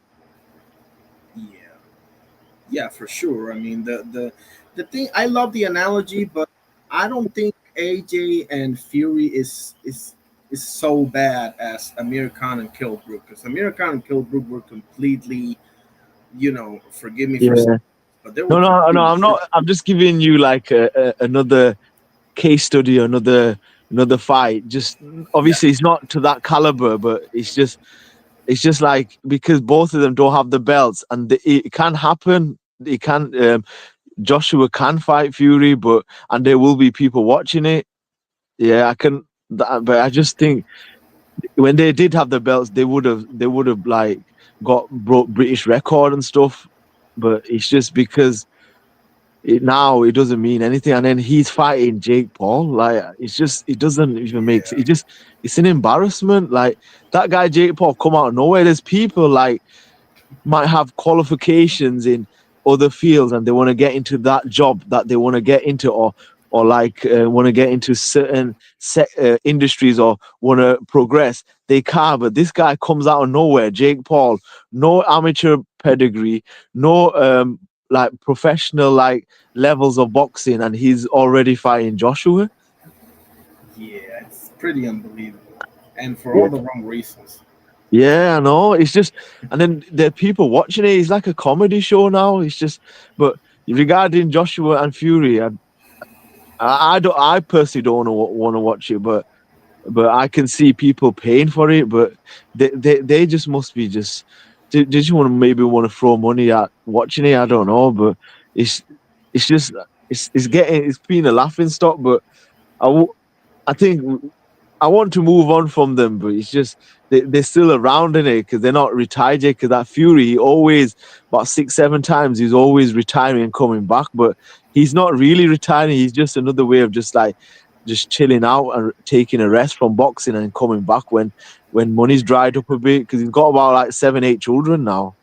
Yes, yeah. He's been busy, to say the least. But Because I them think travelers, they like to be a bit busy, and travelers in the UK, they're a bit like they're a bit rough around the edges. They live in caravans and they just swat anywhere. They just sit anywhere, just uh, connect to like cables and stuff like, and connect the electric cable and try to just camp out anywhere. But like obviously they're trying to like dodge tax and all that and try to save money because they don't they just move around in caravans. They're a bit rough, these gypsies, but like he's in between like a gypsy and a normal British person, that Tyson and all that. But yeah, because do they have any gypsies in America? I live in Puerto Rico, so I All couldn't right, say, okay, okay. you know. So But I he's think putting Puerto Rico on the map, that Jake Paul, because of that fighter, that female fighter. Serrano, yeah, for sure. Yeah, because he wants women boxing. He's doing good for women's boxing, but for like boxing in general and fighting, like obviously he's got coached and trained by these professional coaches, but the guy can't fight. He looks rubbish. Like the movement, like there are even up and coming fighters like Moses Atauma, who's come through. Like he's Slovakian Nigerian, but he fights in the UK. Like his fundamentals are very good. He's got a bit of a Usyk about him, but like you got like this Jake Paul guy. The guy can't move. He just got a right overhand. That's it. Yeah, basically. I just think Fury and AJ. Here's the thing, and I love you bringing up Moses Atama, right? Because he really is the next big thing. But he's gonna take a little bit of time. So I think they recognize that Fury and AJ is now or never. And by now or never, I mean Yeah. But now 2026. he's getting desperate. Now I think people are just want to watch it because I think in the UK the boxing is they do milk it a bit with these advertisements and all this sing song and all that. Like people, real boxing fans, they just want to watch the fights, but it's too much like glitz and glamour and talking rubbish now. Yes, they drag their feet, bro. In between fights, it's like it takes forever, bro. Sometimes. Yeah, yeah, that's right. Yeah, because it takes like sometimes I watch it at home. I'm watching him. I just want to I just feel so tired. I just go to sleep because it's just so boring. Like there's too much stuff in between, like you just said. Yeah. Um, what do you think about Sam Noakes, brother? or the one they're fighting this weekend. Yeah.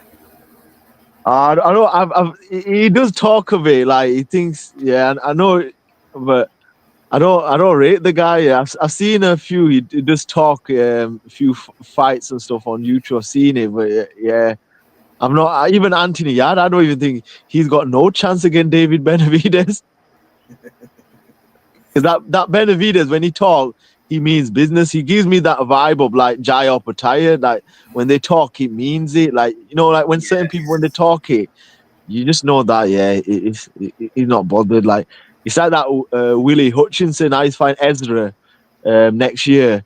Like Ezra the way, Taylor, man, that's gonna be good, man. yeah. And then when I see that Willie Hutchinson, he's got a bit of like Tyson Fury talk about him because he's also a traveller, but he's from Scotland, but he don't have a Scottish accent. He's got like a Geordie accent, like from Newcastle, and Okay. he's a bit of a he's got a bit of like a few brain cells missing as well, like the way he talks, like he's not very articulate, or not very like very.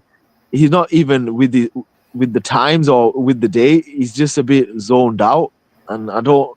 There's like you were saying about Sam Notes, yeah. He's just I don't know. He just yeah, they just want to payday because they're not, these British fighters like in the UK, they get to a certain level, but that's it. That they reach that level and that's it. They're not gonna move up anymore. They just want to get a cut and then uh, run to the sunset kind of thing and get paid out and then move and then take care of their family. They're not about the boxing life like few people from America as well, some in the UK.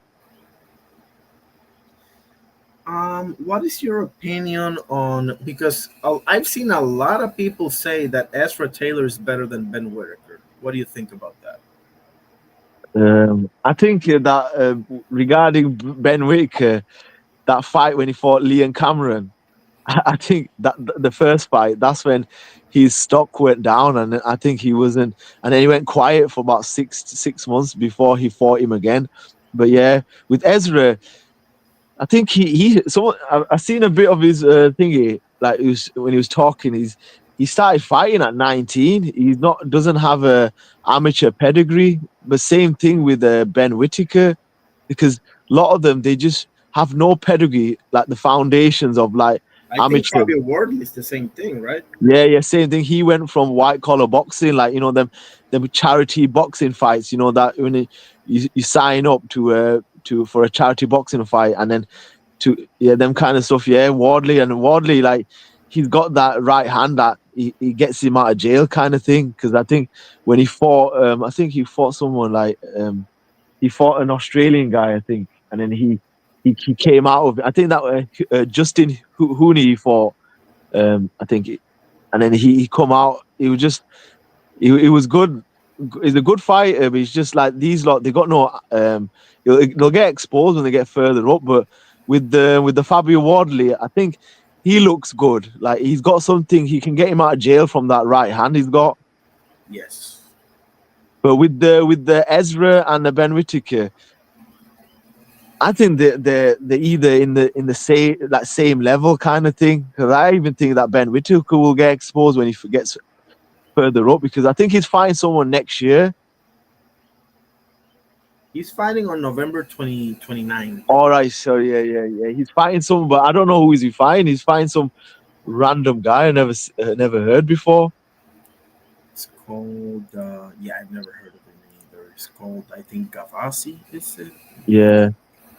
Because I think he, after the Liam Cameron, he went a bit quiet. He went a bit cold, and I think when he fought the second fight, he was busting out in tears because because he had a lot of demons, because he had to get that off his shoulder because of the Liam Cameron.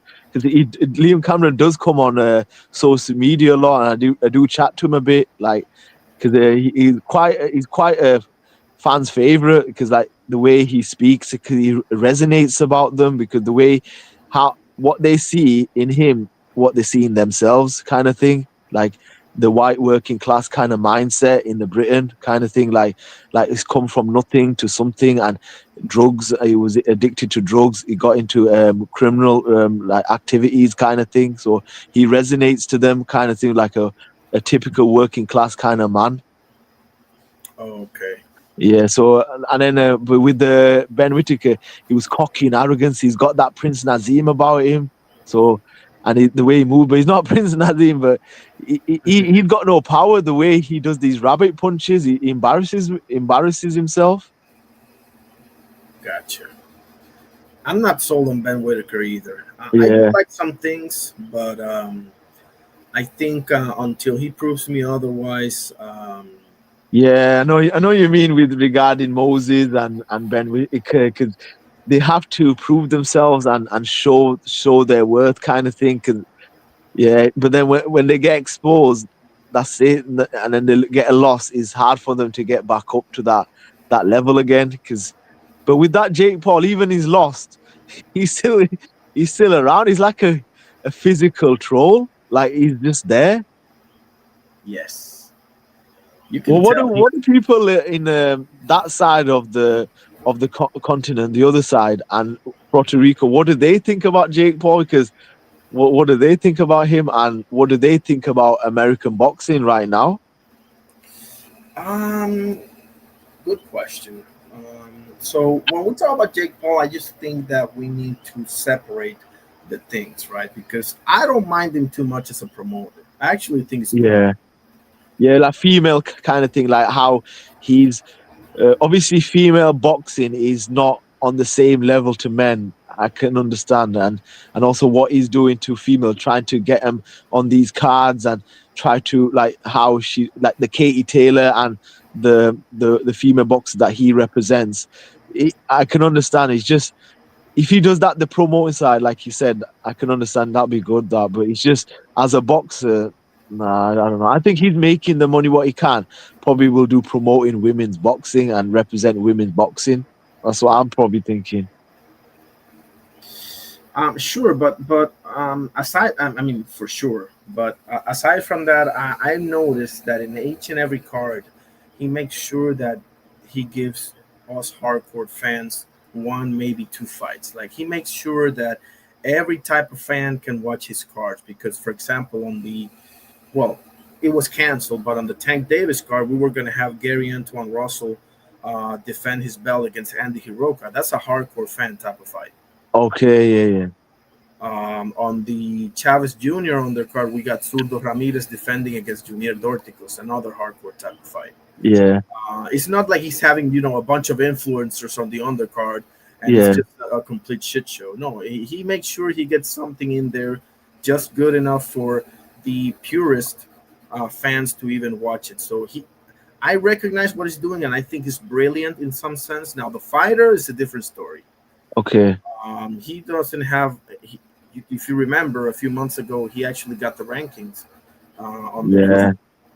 So that's stirred Is the he pot. still there in that position in the rankings, or have? Because a lot of people, it was like uproar a bit because he was higher than some fighters that did fight professional boxers. At He is sitting 14 at the WBA, bro. yeah, that's what I'm saying. Like the guy, like the guy didn't even fight anyone like in the rankings. But he's 14. Not He even don't. close. Not even close.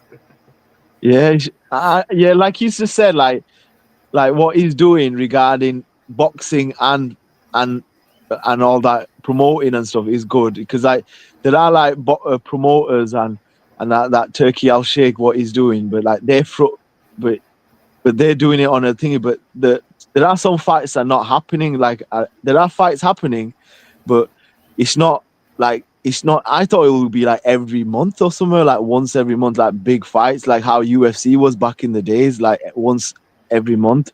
But now it's gone like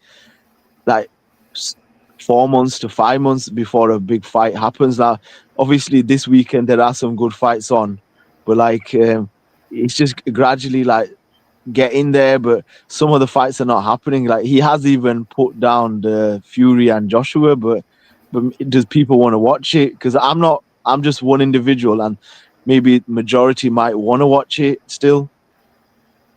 Personally, I wouldn't mind watching it, and this as well as I do. They're gonna sell out Wembley in like 15 minutes. Yeah. Because there'll be when he gets onto the online and then people paying for it, it will be sold out. Yeah, I know what you mean.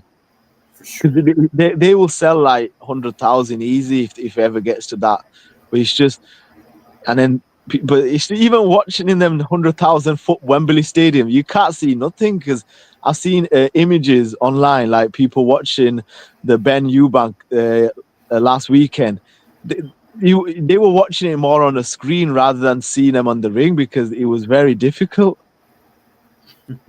Well, that one was, I believe, in the Tottenham Hotspur Yeah, Stadium. yeah, I believe Tottenham it's called. Stadium. Yeah, that's right. But he was just because both of the fights were in Tottenham. He's just it's hard to even like them stadiums. Like even Canelo's fight was one of the stadiums. It's just it's not a designated boxing arena. Like some of these concerts in the UK are converted into boxing fights. Like because I don't know why even Josh Warrington is fighting Lee Wood again. I think they just probably want a payday, both of them. Yes. I mean, I honestly, bro, and I'm so glad you brought that up because I kind of like them both. I like Lee Wood a little more, but I kind of like Yeah, them both. But I thought they both should be retired, bro. They've been through a lot, yeah. Chipper. Because I remember he did leave after the Josh Warrington's first fight with them two. He fought someone else. I think he lost, and then I think both of them thought, let's just cash in, because like everyone else is cashing in now, and then let's move let's. But yeah, like regarding Josh Warrington, he's just he's a he wins on points, but he can't knock no one out. That guy. Because I remember Yes. that Lee Wood and Josh Warrington, the first fight, like Josh Warrington was just all over him like a rash. But it's just after that, when that seventh round came round, I think he was losing one of the points, and then because I think he it was getting closer, get headbutting, and then basically just Lee Wood came out and just hit a few combinations together, and then he went down, and that's it. The fight was over. And the Anthony Kakachi loss was a real bad one for Yeah, Lee yeah, Wood. but both, yeah, Kakachi, yeah, both of them, yeah, because I don't know. It's just that Kakachi, he looks like a bigger man the way he was. Yeah, yeah. I think. For sure, he does. Yeah, for sure. Now that I remember, even when he fought Joe Cordina, he looked so much bigger. Yeah, yeah, yeah. It's just. I think. Yeah, it's just. I don't. Yeah, and even like there's another fighter that he went off the radar, but everyone was gassing about him in the UK. Even Joshua was saying that Nick Ball. Like I haven't seen him for a while now. Man, that's true. I think he fought Sam Goodman. Was it his last fight? Yeah, I think he, yeah, because he's a very very stocky, short fighter, and he was on the Turkey Al Sheikh cards and stuff in Saudi and all that, and then he just went off the radar. That's What, yeah. what's your thoughts in regards to the Eubank Ben second fight, even the first fight? Like same thing, like what I'm saying, like you're basically jumping on your father's name and Yes. also like like he just tries missold the fans and made good money out of it. That's it. You can just move on and retire, kind of thing. Um, I don't think either one of them are that good. Yeah, that's true. Um, let's be honest here. If their last names are different, they're probably undercard fighters. Yeah, yeah, yeah, 100% at best because even the fathers like there standing next to them. Obviously, he didn't come. It was like it was like a movie. The first one when the father come with Eubank because they didn't like each other. It's like he probably could have been like another Creed or something, trilogy or something. The way where it happened, the first fight, because the way the egg and the Yeah, father yeah. didn't like the son didn't like the father because his antics, the way he moves and his mannerisms, the way he speaks, the like he's trying to be a typical Englishman, but in real life, looking at him like visually, you're not in your eyes. Even an English person will look at it; they won't even relate to him as an Englishman. But he's trying to be an Englishman, the way a typical Englishman But even the English people, like the far right, kind of stuff, they won't even put him as an Englishman.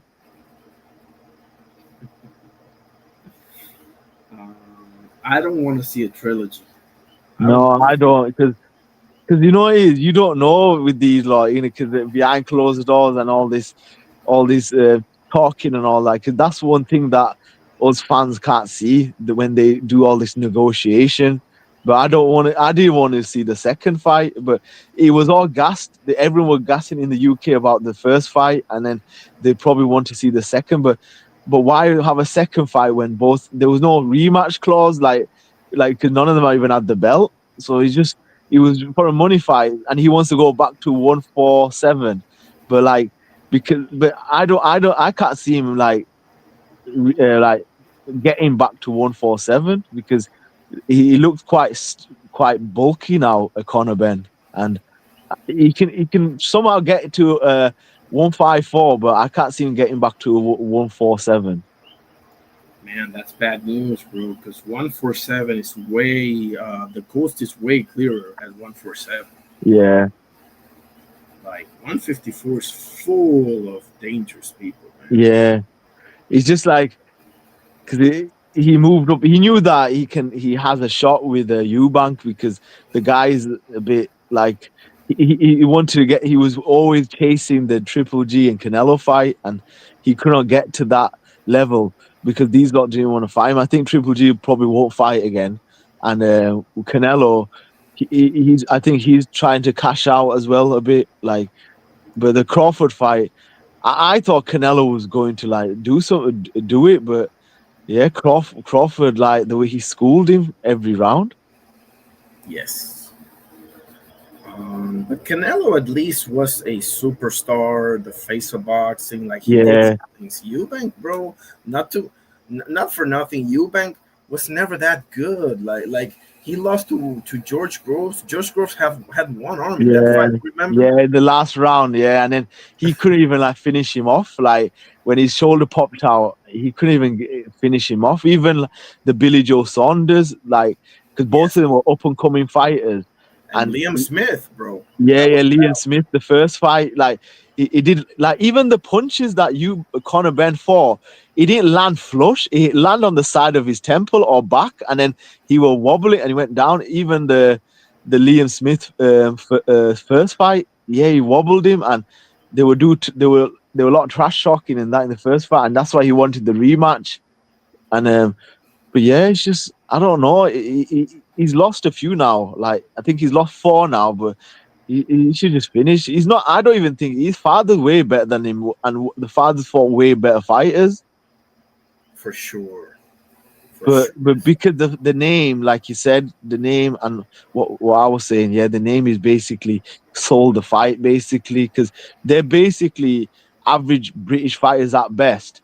That basically their father's name basically uh, Yeah. expanded to worldwide status because of the father's names, and but they're not even good fighters. Like Eubank, like even his previous fights, he's all about the uppercut and his training clips I've seen. He's always on the punch bag, showing off all the time. Like think he's all this and all that, but he didn't have no knockout power. He doesn't have proper knockout power as well, like to take a man out. Sometimes I've seen like the other fighters, he did knock him out, but he's when he gets to a certain level like of even British level when he gets to it, like with the George Groves, the Liams, the Billy Joe Saunders, and the Liam Smith, he gets exposed. Yes. Every time. Yeah, because he's always trying to get the big fights. He, man, do you think Eubank Jr. should retire now? Yeah, 100% retire. Yeah, there's really. If you fight Hamza Shiraz, you're gonna get murked, bro.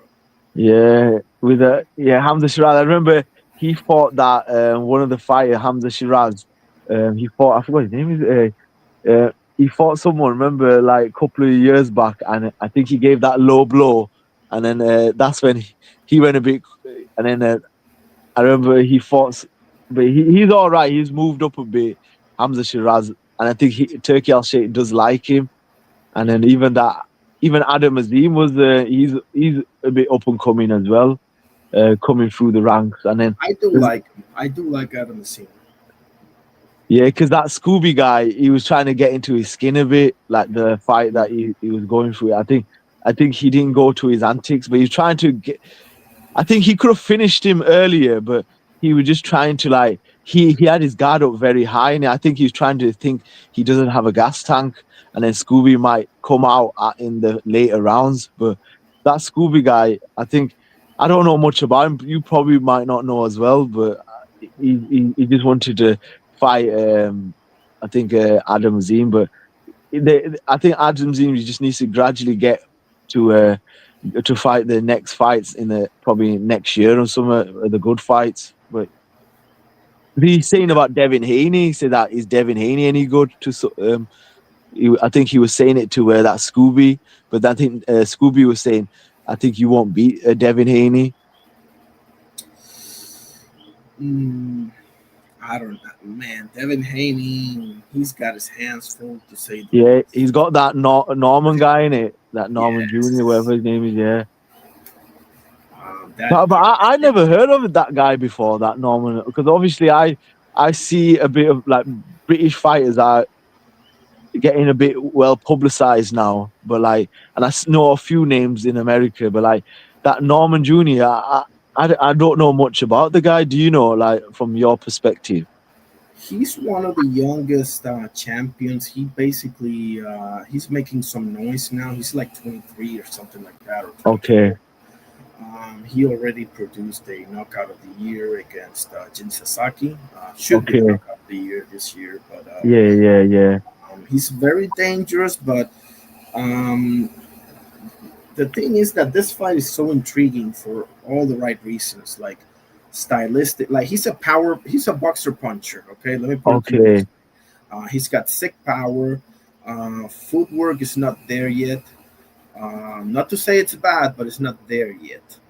yeah, Uh, Offensively, he does have a nice repertoire, but he doesn't have a too many layers to his game just yet. I would like to see him get a better jab, uh, yeah. get some better head movement. There's a few things he needs to All right. polish for sure. You know. Because a lot of them, like, I don't know, in America, probably in America as well, in the UK, they don't have amateur pedigree. They just want to get to the limelight. They just want to get to uh, professional straight away. Because like the Usyks and the Lomachenkos, these European fighters, Eastern European fighters, they want to build them up, fight in amateur and Olympic, and then go the professional route. But some of them, like you were saying about footwork, some of the kind of head movement, that kind of stuff. Lot of them don't have that kind of thing. But like with the Adam Azim, same thing. He never had an amateur, but I think he must have just picked you up with his trainer, because the guy he's training with, his father used to be a trainer as well, and then with it, I think he's using him, and he must have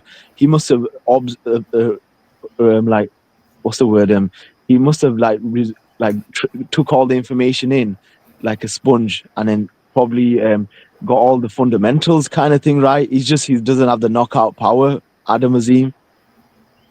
Yes, I do think he has a great upside though. Uh, Yeah. you can tell, like he's disciplined. I believe. Yeah, he's this. I think regarding like his upbringing kind of thing, as well as his the that he got the discipline, because some of them do like to be arrogant, like want to be like they look up to like Mayweather kind of thing, and it's just that kind. I don't like that kind of thing, because like we look at boxers, their boxing ability, kind of their movement and their skills and the attributes as a boxer in the ring, but the outside the ring kind of thing is a bit arrogance. I see in a few fighters, like even like Ben Whittaker, he's got a bit of arrogance about him. Like he hasn't fought nobody, but he's already like the way he's gassing everyone out, like the way he was gonna beat Liam Cameron when he never, and then he went a bit quiet, because one thing about with karma, he gets to you if you're a bit cocky and arrogant. But I like the Adam Zim, the way he's coming through like gradually. But yeah, there are a few fighters in America I that I see, and they're quite humble kind of people and stuff. Um, yeah, I mean it's a balance because you get both sides of the equation in the USA as well. You got your Adrian Broners, you have your Yeah, Terrell Big Baby Millers, yeah, and then you get your Bud Crawfords. You got, I mean, yeah, there's a little bit of everything, yeah. That's true. Yeah, the big baby Miller one, he cracks me up, man. Like I he mean, wants to fight, like, but then he gets put back a peg because of like drug cheating and all that. yeah, bro, he can't pass a drug test, bro, for the life of him. Yeah. Uh, There's a few like gypsies as well in the UK, like Dennis the Menace McCann, same thing. Like he yeah, was coming through all that tan and all that show off the way he speaks. Like he's like a pin-up boy for gypsy travelers. But then he went he went down a peg or two as well because of the drug cheat and all that kind of thing. Even look at Joseph Parker. Like I was surprised in regards to Joseph Parker, like the sniffing coke and all that. I was super surprised, bro. Super Yeah, surprised. because when I heard that, like roughly on the weekend or on the Friday last week, I was thinking that can't be right. Then so why did he fight the fight then? Why did he fight against? Right. Yeah, because And I don't understand. Like why is he tested positive and then it's coming out now? Why did he not stop the fight then? Maybe the people were in the ring and they just thought, oh shit, like what do we do? Like maybe money comes first, maybe or something. Dennis McCann, I will say this: I loved his fight against Ian Baluta. Yeah. I think the first fight like was a bit 50-50 that and they Yeah. gave it to him. But the second fight, yeah, I think he did learn from his mistakes from the first fight. Yes, and Ian Baluta is no slouch, bro. Yeah. That's a nice test. But he popped 30. I think he's suspended. I don't know. Yeah. That's unfortunate. Patty Donovan is also a traveler, or no? Even the Conor Ben, I remember Conor Ben's his first fights. Remember when he fought that French guy and he knocked him down twice? Conor Ben. I remember Algieri. I remember. There was a fight when he was first fighting. He was an unknown fighter, and he thought he was gonna take him out. And I think he's on his thingy, but I remember I watched that, and he knocked him down twice. That guy, the French fighter, and then he had to have a rematch with the guy because everyone was saying, oh, he should have fought. He should have the first fight. He knocked him down twice. He should have won. But then he had a rematch. In the rematch, he did beat him, similar to the Baluta one with the Dennis the Menace McCann. If you look Yes. at his resume, like Conor Ben's uh, first fights, yeah, he was just.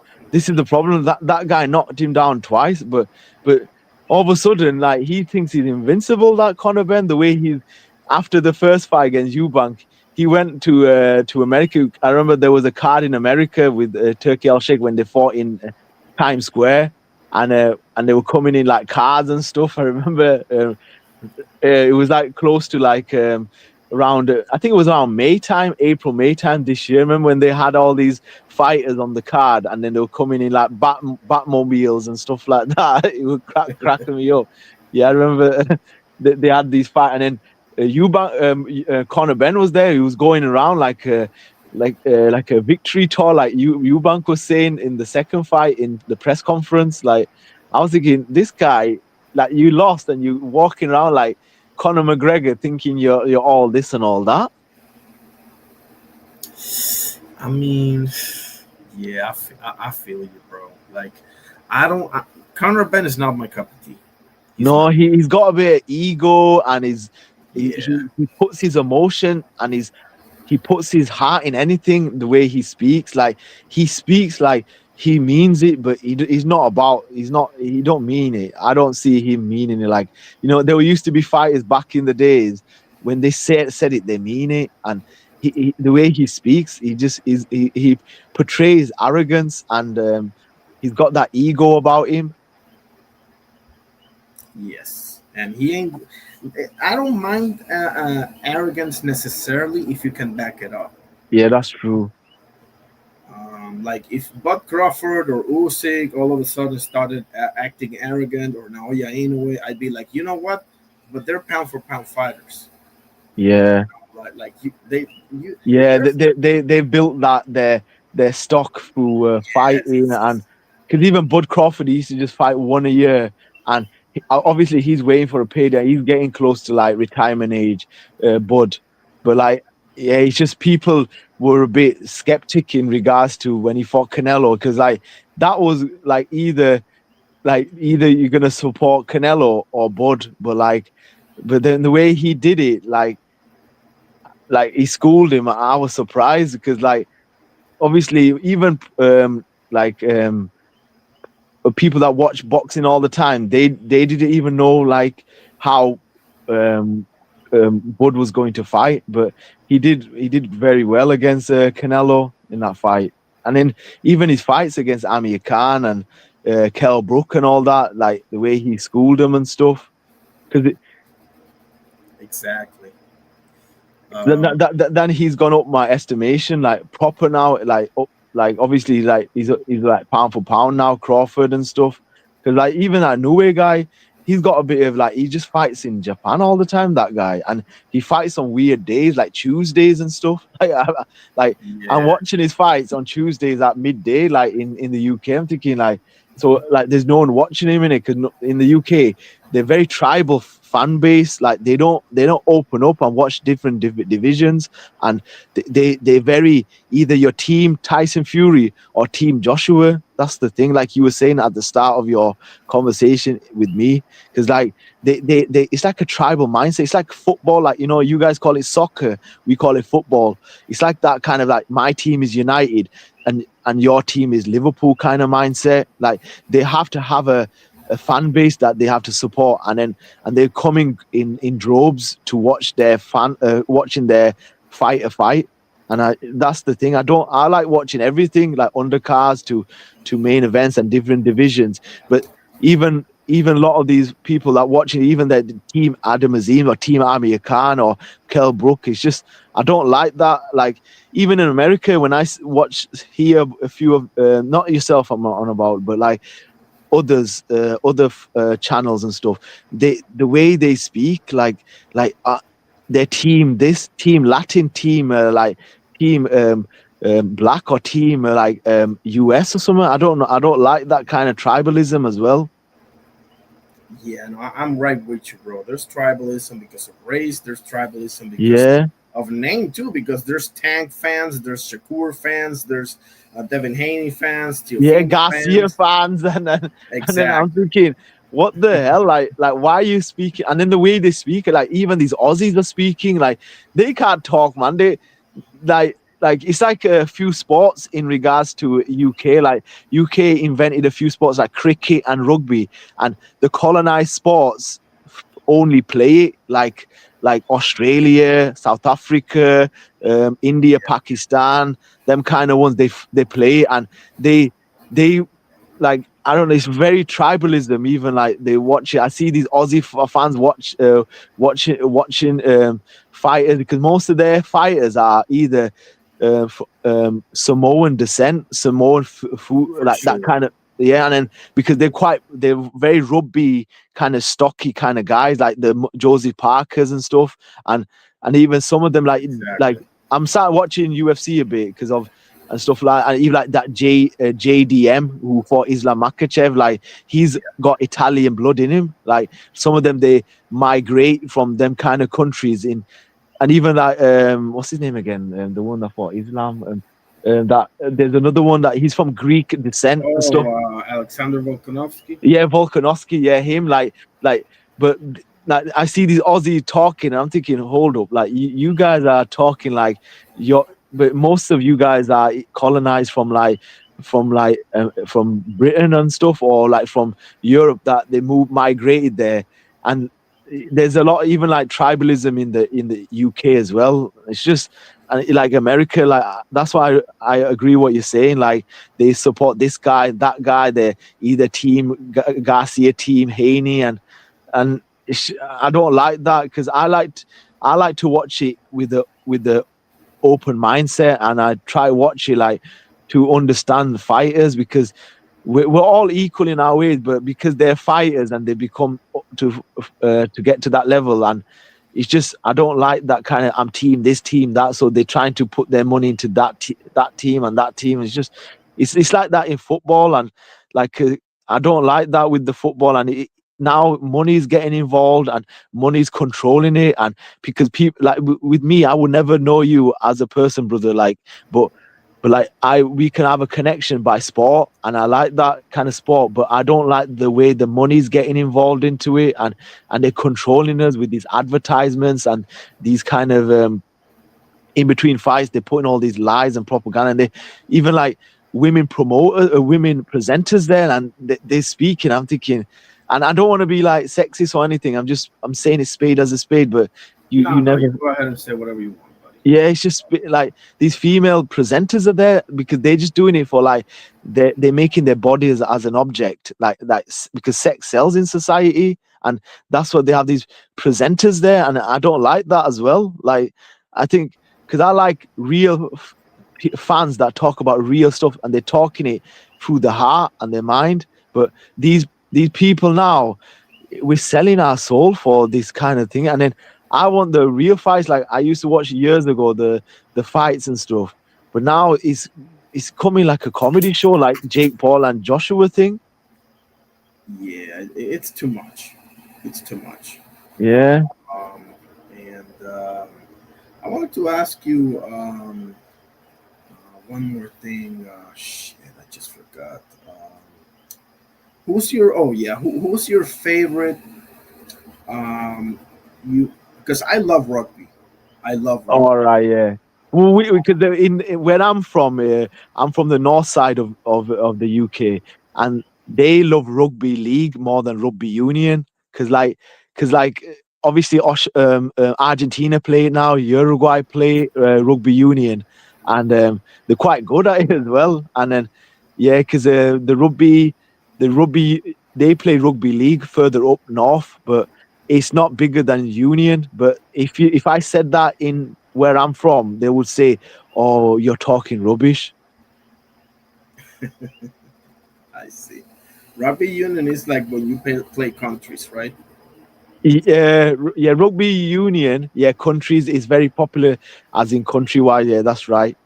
Like the Six Nations and all that Yeah, World Cup and all that. Okay. yeah, they branched it out because like one thing, like because I went to the England versus Australia where I'm from in Leeds, and then they basically because we know Josh Warrington, but I don't rate him, but they love Josh Warrington because he every time loves saying Leeds in a sentence. Like he's got like Tourette syndrome. Like he has to say Leeds.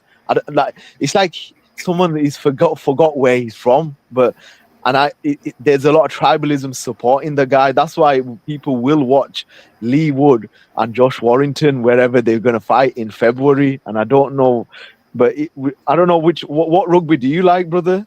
You were saying? I prefer. I like Australia, the Wallabies, because I saw their '90s team, uh, Yeah, which won two World Cups in that yeah, yeah, decade. I love Argentina, and I love a lot of teams. I don't like South Africa, bro. I'm sorry, I don't like South Africa. yeah, yeah, Listen, who doesn't like Cheslin Colby? I mean, they got some players, obviously, but I just think that they get away with a lot of things, bro, in their matches. But yeah, nevertheless, I love the game. Like I don't understand the game fully, but my father introduced me to the game, and bro, it's the only team sport that I can digest. I watch the football world. I call it football all the time. People in the USA call it soccer. yeah. It No, is. I like my football as well. It's the way America's got football again. And then I don't understand with America, like when they say D1, like what does that even mean? Like, is it college sport? Like, and then women love playing football. We call it football as well. Like, I grew up as a Liverpool fan, and I still watch it, but we're not doing good because last season Arnie Slot, what he did, he had the same Klopp's team, and he used the same formation, and he didn't buy anyone, and he won the league. And he lost against PSG. He lost against Plymouth Argyle in the FA Cup. Lost against Newcastle in the Carabao Cup final. Because this season we're getting bullied, we're getting physically pushed around, and we're not. We lost the fight in our game, and that's the problem with Liverpool this season. They've lost consecutive matches against Crystal Palace, Chelsea, United, Brentford, Man City, Galatasaray in the Champions League, and basically them kind of games Yeah. literally threw the season out, because even they spent money with Florian Wirtz, Alexander Isak, Ekatike, Kirkes, Frimpong. They basically took the soul out, got rid of Luis Diaz, got rid of Darwin Nunes, and not they should have kept them, used them as squad depth, and then got the players in. Then gone to push on to the league. But I don't know. It's just like I call it football as well. But and I like my World Cups as well, because I've seen the 94 World Cup America, but they don't know nothing about the sport. They've got the World Cup twice now, and majority of the games are going to be played in America, and they don't even know football. Doesn't matter if they got Messi there, but like. But it's just they don't know nothing about the sport. They don't even know the history. They don't know the culture. They Don't. didn't even qualify for the last World Cup. Yeah, they even qualify, and then teams like when they even play in a South America, Copa America. I'm thinking, hold up, why are you playing in America, a Copa America, and then why is South America called South America when it should be called another continent? It should be called something else, because America, the way they put their politics in so many countries is unacceptable. Well, I will say their decision to play, as well as Mexico, to play in Copa America will end up being a good thing for them, because think about it, in the CONCACAF, bro, okay, Mexico is pretty good. Costa Rica has its moments now and then, but for the most part, bro, you're scoring 4 or 5 goals against everybody else. So Yeah, and then you get to the World Cup, and then you're gonna get you're gonna get crushed, bro, by yeah.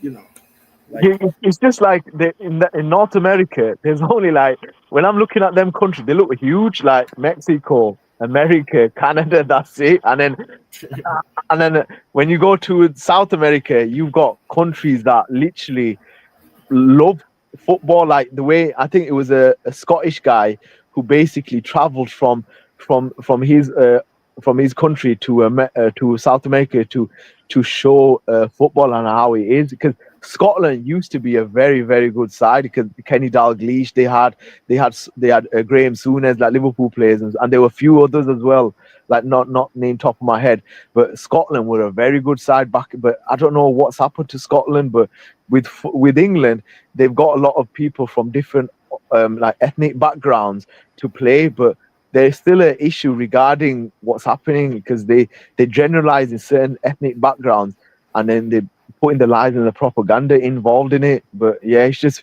with football.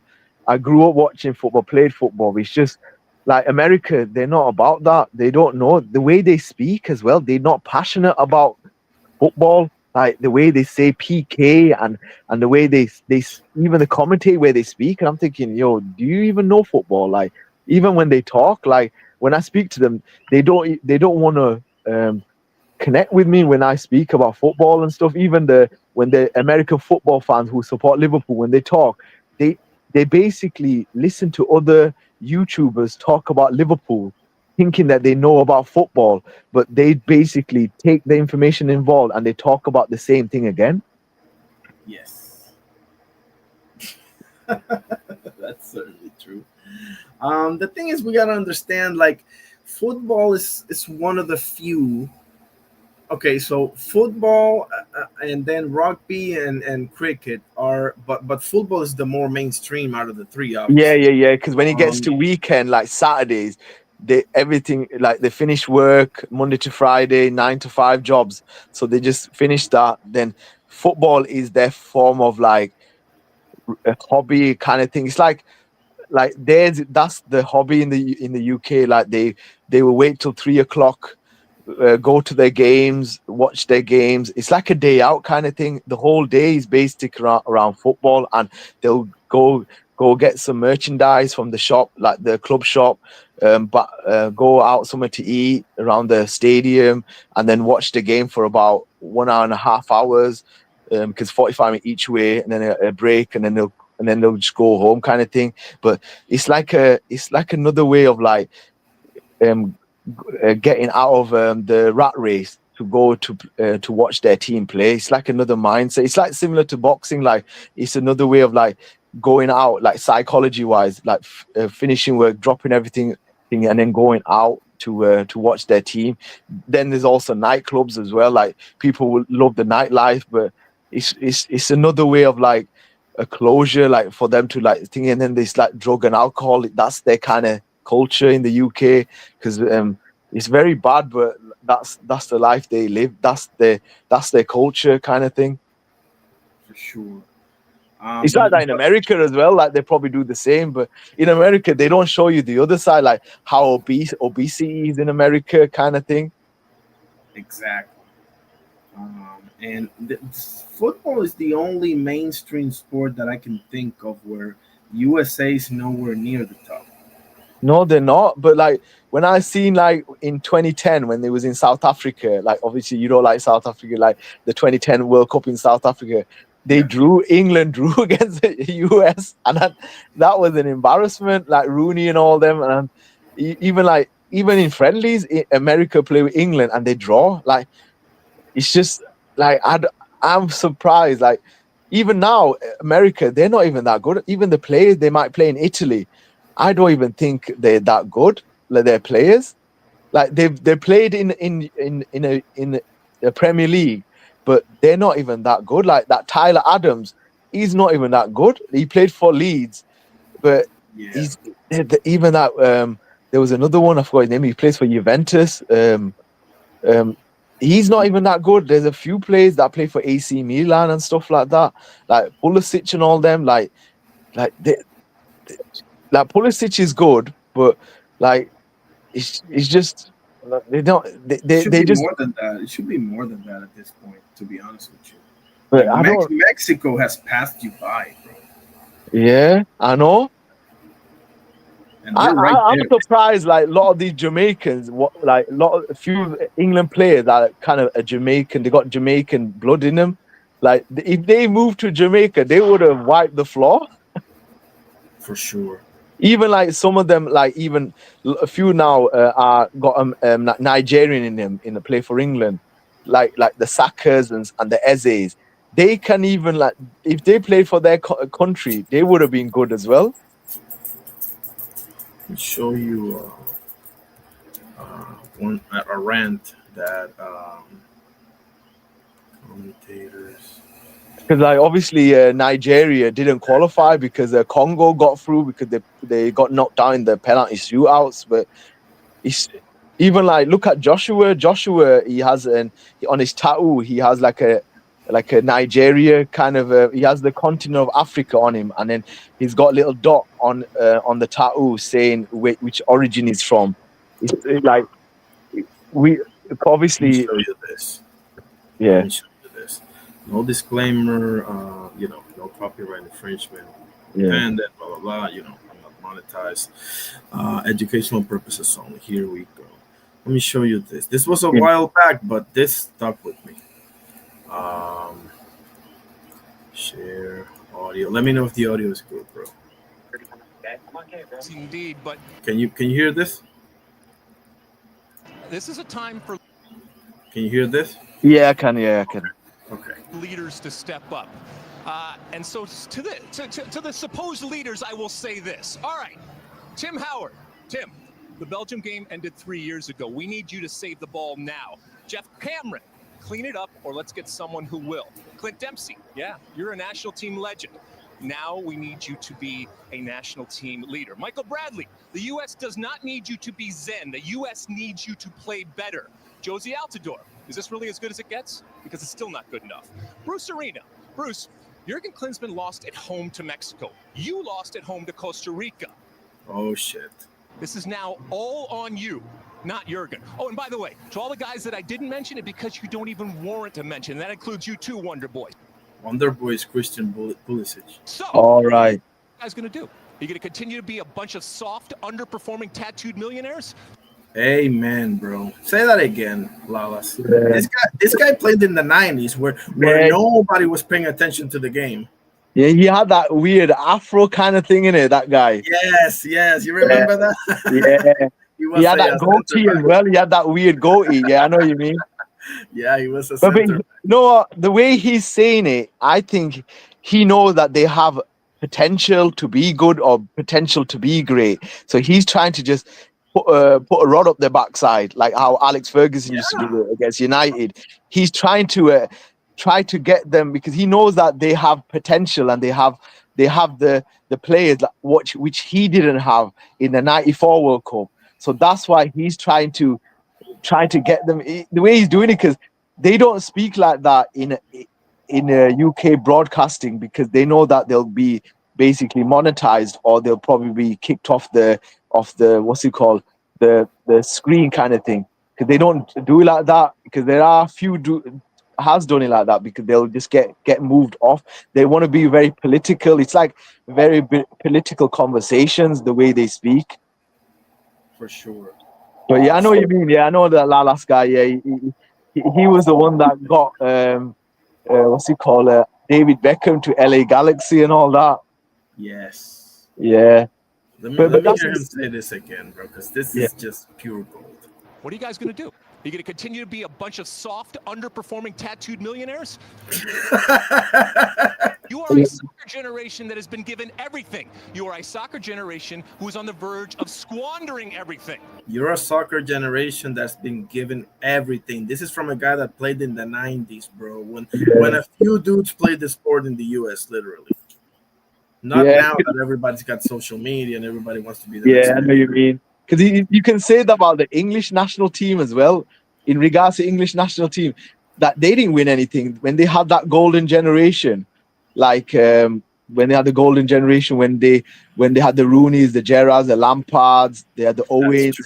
They never won anything. They always got knocked out, either with Germany in 2010, Portugal in 2004, 2006, got knocked out against Ronaldo's Portugal, and then they didn't qualify for 2008 against because they were in the same group as Croatia, a country only having a population of 2 million.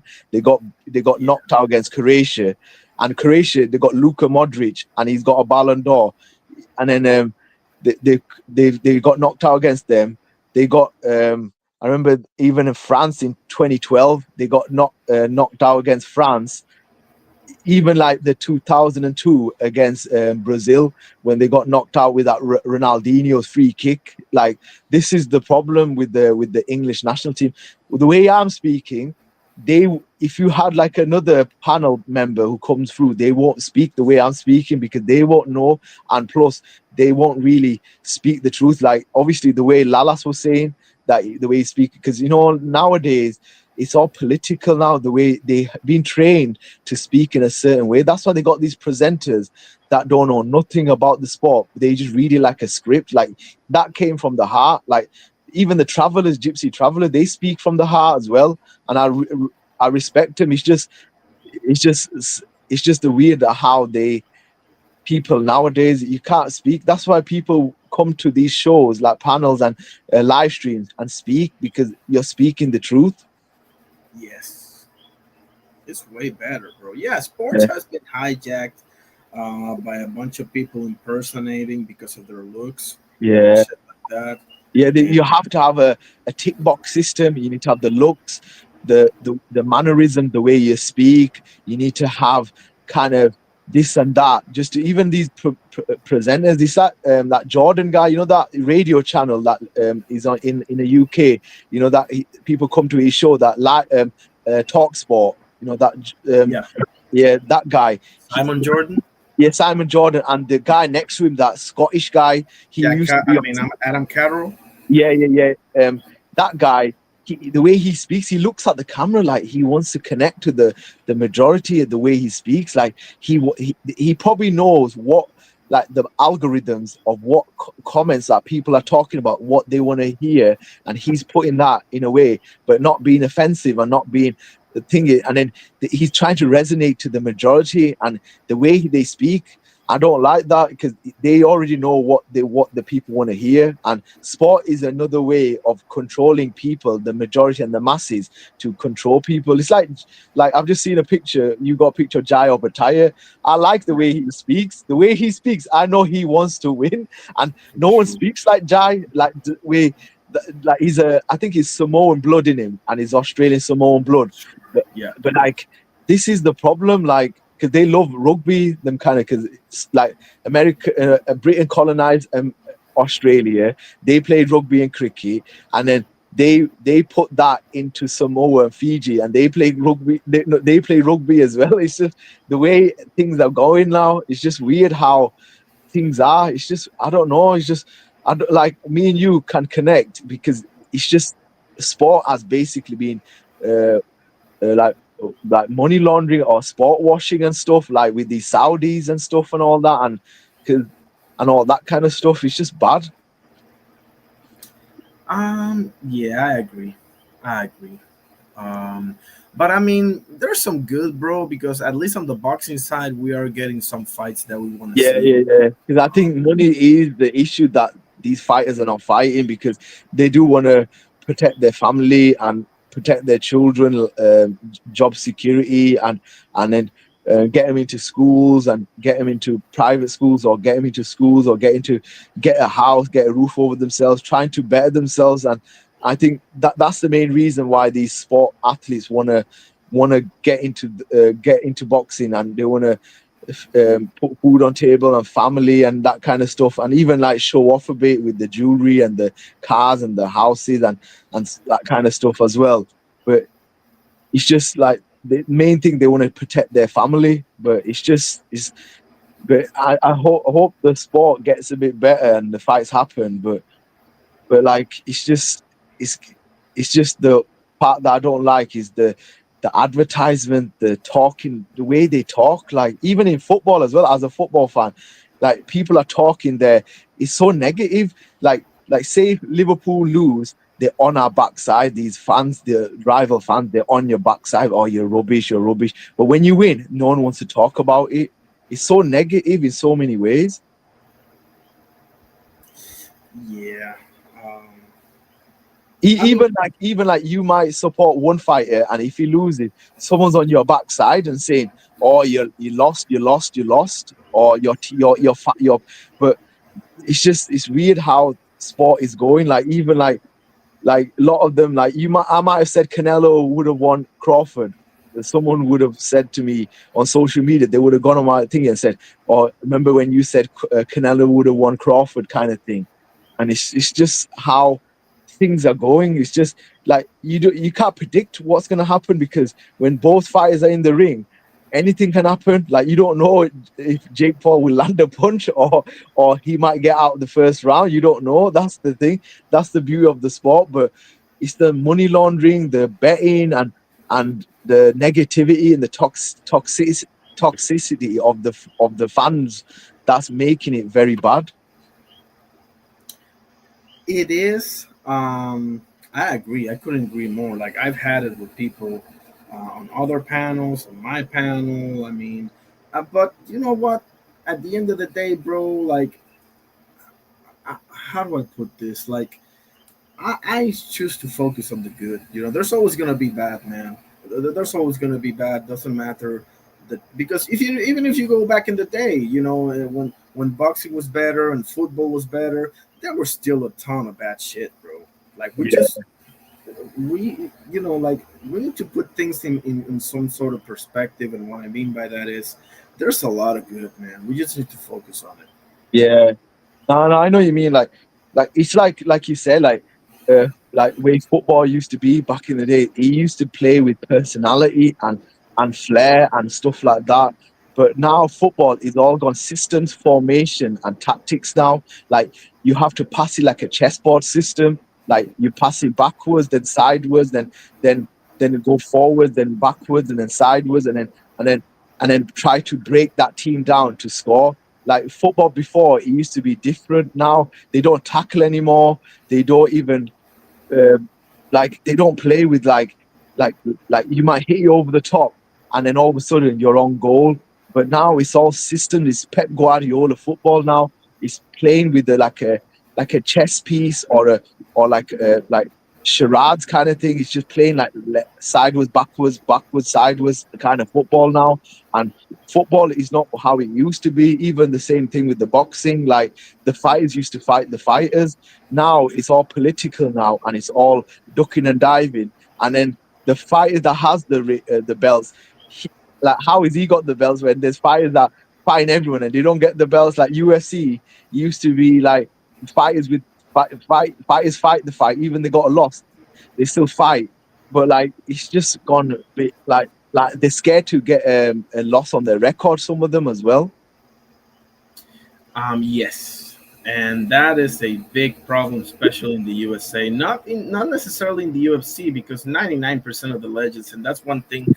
That's one thing that I can say. I don't like Dana White overall, but that's one thing that I love about him. You know, he made it clear to the fan base, like, listen, I'm gonna give you the fights you want to see, but you know, guys are gonna have some losses. You know, Yeah. so and fans for the most part, you know, they accept it. You know, which is the right thing to do, and it should be the same in boxing, bro. Overall, Yeah, but it should be. 'Cause unfortunately, they're scared to get that loss. Like, because you know that is like, I'll give you a scenario, like a case study. Like Devin Haney, the way when Ryan Garcia beat him and he got done for drugs. Like he wanted that loss to get removed. Like the way he was like, yes. I was thinking, what the hell? Like obviously he lost and he got done for drugs. He got tested positive. Like like the way he didn't want it lost, like he felt like he's gonna get blacklisted or something, like from boxing again, like Devin Haney. And I didn't like that with so many. It's like Mayweather, he don't want to lose. He's cherry picking his fighters. Like that's why I like Manny Pacquiao compared to Mayweather, because he's come from so many divisions to get to that level, and then he waited for Manny Pacquiao's um, like levels to reduce and his age and all that to fight him. It's just weird. Like Mayweather and everyone's saying, "Oh, Mayweather's this and that."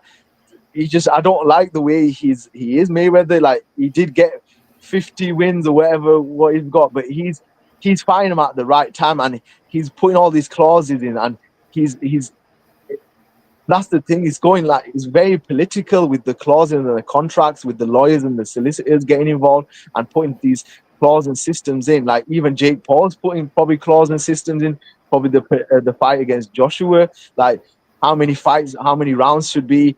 Like he has to be an exhibition or whatever. It's just it's too much. But we don't see what's in the clause in the contracts and all that. No, I mean we can't. The same reason we can never have open scoring, bro, because then you Yeah. take away their corruption. You know. Yeah, because like you said, like that's another thing as well with the refereeing, like and the judges and stuff. Open scorecards, knowing that the three judges are putting who's winning of the fights, and it's very tight. You don't know because I don't know who's winning the fight. You might say this guy's winning. I might say that guy's winning, and then when comes to the what's it called, the decision. And then next, the guy is drawn or won. And I'm thinking, how did they come to that conclusion? Similar thing to the football, like VAR. These English referees, they never played football in their life. They are ex-coppers, ex-teachers becoming referees. And they've seen it on a screen, the decision, what's happening. They don't know what is offside and they don't even know what is a handball anymore. That's bad. And I like as haven't a seen football. Liverpool fan, I don't even know. I'm surprised. Like Van Dijk's header when Mohamed Salah gave the corner kick, and then Van Dijk headed it, and then Andrew Robertson basically ducked.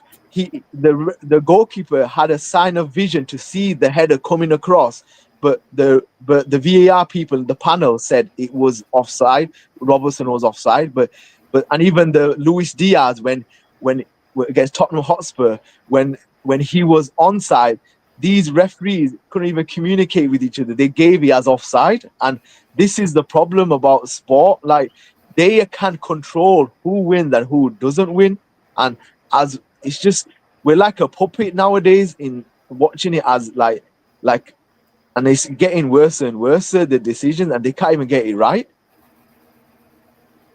Yeah, no, I mean, football, I'm going to tell you the truth, bro. I've limited my football to the World Cup because watching club football was awesome, but Yeah. bro, there's so many ways to go around cheating in that sport that just threw Yeah. me off, man. Because the games are very tight. It's not 5-0, 10-0 anymore. These games, like how it used to be, like teams used to just batter them off the park, or 3-0 or the 4-0. It's very tight, and then one decision can literally cost you the game, and that referee can make that decision. Yes. Similar to the boxing, that referee or that judge can literally, them three judges. I've never seen these lot even become a boxer. These judges, they can literally favor their thing, and they can get a backhander, and they don't even come out to say I made that decision because of X, Y, and Z. They won't even come to that conclusion because they're scared to come out. Even similar to the referees in football as well. Yeah, they don't have any accountability. No, because they should like be like a court system coming out, and someone will give them question. No one's coming out to them. Like these, I don't. I'm surprised that these boxers and UFC fights, they get punched in the head and they still come out and and do a press conference. And I'm thinking, this guy's got a blood coming out, cut up, like bust nose, like he got knocked out unconscious, and they're still coming out and chatting. Like I remember, like Joshua when the Andy Ruiz he got knocked out, he's still coming out having a press conference. But these judges don't even come out to even talk about their decision. Never. Not even once. Yeah. So so there's no, how do you say, no consequence.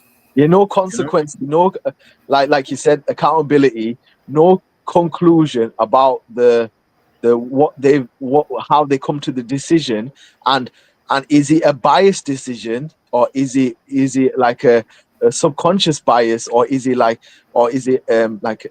favoritism or something, like we're just putting two and two together to know that this is corrupt, that this is rigged, like, and where some of them, like myself and yourself, we're not going to these places to pay money to watch it, but they're people going to watch it, and they're thinking, yeah, let's dress nice and all that, go to it with their missus or their friends, and they're coming out thinking this is rigged. Exactly. And that's why Something's gonna happen. watch it at Something's gonna home. happen, Yeah, when I watch it at home, I watch it with my thing, because I used to love World Cup, man. Like from first recollection of watching sport was '94 World Cup. Then went from '94 to '98, America 94, then France 1998. Then it went to 2000 with South Korea, Japan. Then it was Germany. That was disgraceful. The 2002. Do you remember the shit Yeah, that Italy and South Korea. Oh my God! And Spain too. You remember Spain and South Korea? Yeah. Oh They were trying to, because they had they hosted the World Cup. They gave it. Look, like, I don't even know why Qatar had the World Cup in 2002. Even Russia had the World Cup in 2018, and even even Brazil. Money, bro. Brazil had issues with with political issues. They had the World Cup in 2014. There, how did even you have an issue with South Africa? How did South Africa have the 2010 World Cup? Yeah, that's I don't even know, and no one even watches. Like they got all these stadiums in South Africa. Are they empty? They're probably empty. No one even goes to watch their club games and stuff. And then they had Germany. Obviously, Germany, they've got already have the stadiums there. But then South Korea had it. No one's gonna go South Korea and Japan. I don't. They've got technology there, but they don't have the football infrastructure like how England's got it. And England only had it in 1966. I even think 1966 was probably rigged as well. Like if England haven't won it ever, and then we don't know because in that it was all black and white. Then so we don't know. It's just weird how certain countries, even like Uruguay won it twice. Like Brazil won it 5 times. Argentina, I think they've won it 3 times now. Like Germany's, I think, won it 4 times. Italy's won it, I think, 4 times now. It's just like how you got. Here's the hierarchy. You got Brazil with 5, Italy and Germany each with 4. You got Argentina with 3. You got Uruguay and France with 2. yeah, Spain with 1, and England. I'm sorry, and England with 1. England with 1, and then it's just like it's weird, like how they do things and all that. Like even European Championships, like when they have it in the continent, like even Soviet Union's got some as well. Like Soviet Union won something, Czech Republic got some. Like it makes you think, like if they've got it, like how the hell, why Czech Republic not that good anymore? Hungary used to be good. Hungary got knocked out against Ireland in the World Cup qualifiers. Now in the Ireland in the playoffs, it's just it caused Even Denmark in the 90s had Michael Laudrup, bro. Laudrup, yeah, Laudrup Oh and stuff. my The goodness. Laudrup brothers, they had the Laudrup brothers. They did because they didn't even qualify. They got in by default and they won it. Yes. I mean, some countries, they just get this group of players and they can never replace them. You know, you remember Romania? Golden With Haki? generation, yeah. You remember Haki from Romania, bro? That dude could ball, bro. Yeah, Hadji Stoichkov, they had like With Bulgaria, yeah. like they did very well in the '94 World Cup, and Yes. it's just I don't understand like what's going on with the like it's just like it's so weird. Like even like Roger Miller in 1990 Italy. You mean Roger Miller in Cameroon when they somehow oh yeah, Roger Mila, yeah, I remember. it's just and then but yeah, it's just weird. Like even like I've been watching like World Cups and stuff like that, and it's just going like it's just I don't know. Like Croatia somehow got there into the final. It don't make sense. Like Croatia, Well, but Croatia did get third on 98 with Boban and Super. yeah. They had a nice group of players. Yeah, they had, and then they've had some good players, like you said, Boban and stuff and all that, and David Suker and all that. And then it's just but yeah, it's just I don't things have just like They just can't they can't reproduce players like that as quick as Argentina or Brazil or Spain or France can. You know? yeah, because they've got the infrastructure and they've got the by the time a Messi gets there or an Mbappe gets there, trust me, there's already a 12-year-old breaking records. yeah, because it's just what they I don't know what they're doing. It's just getting a bit like they have a great system. Yeah, they do. And the big countries that have a good system and they will produce them. It's they just got like funding too. Remember, you got to get funding too. That maybe they don't. Those countries, bro. It has to have something to do with it because you're not gonna tell me that you're gonna get all this funding in football and get nothing out of it. I can't believe that. You know? Yeah, they want something out of it. Like they've got the system. They got all the infrastructure there. Like even a lot of these ex players from England, they're moving to America because they know that if they dip to that market, they can make America like a good like playing football and stuff. But because the men's game is rubbish, and they weird how they abbreviate everything. Like you know all these abbreviations with the men's game, they put UMTM. Yeah, I'm thinking, what the fuck is all this? Like D1, when I hear like these, I go on YouTube a bit, but like I stop going on it a lot because it does affect your mindset psychology wise. Because obviously I'm a Muslim and I've been to Umrah and stuff like that. I'm pilgriming because I'm getting close to Fajr prayer now because I'm gonna go to Fajr prayer in the next 10 minutes, and because it's just like because it's morning time in the UK, like how they they worship, idolize these people, because as a Muslim we don't idolize people. We and I don't have some no a connection to this kind of thing. They will idolize their fan base, and not the fan, their team. So either they're United or Liverpool, or they might support England, and they very tribal and patriotic and stuff like that. They have that kind of mindset already, and they know the people behind closed doors. They know how to control them, so they can control their mind and psychology. That's why I come in and out of YouTube. When I see, like, I rather speak to people with less amount of followers, and less amount of people that can have a conversation with, because you can have a heart-to-heart conversation and conversation personally, because these people now, it's all money now, it's all followers. They want to have more followers, they want to have more views and more clickbait, and they want to have advertising sponsors and subscribe and ticks, likes and stuff. And they're more bothered about that, and they're talking about what other people are getting from their YouTube follow thing. Take their information and say these buzzwords to connect to the people, and that's what they're doing now. I think some people take it too far for sure.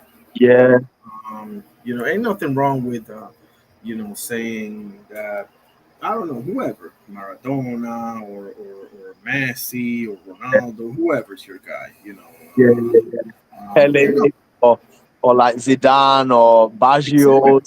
Like there's so many like cult heroes, man. Like there's yes, we've had, like, because obviously, like, England's had a few, but they're not like world level. Like, or they look at Beckham, but Beckham is he's just a cross merchant. He just crosses the ball. That's his free kicks and crosses.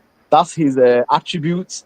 And then, but he made his name by Inter Miami, and then now he's knighted now by King Charles, because what he's done to his football, and because he's a pin-up doll in it, because he's got the features, and he's got posh spice, and he wants to dip into the American market, and he went to Milan, he went to PSG, he well known in Manchester United, and all that kind of stuff.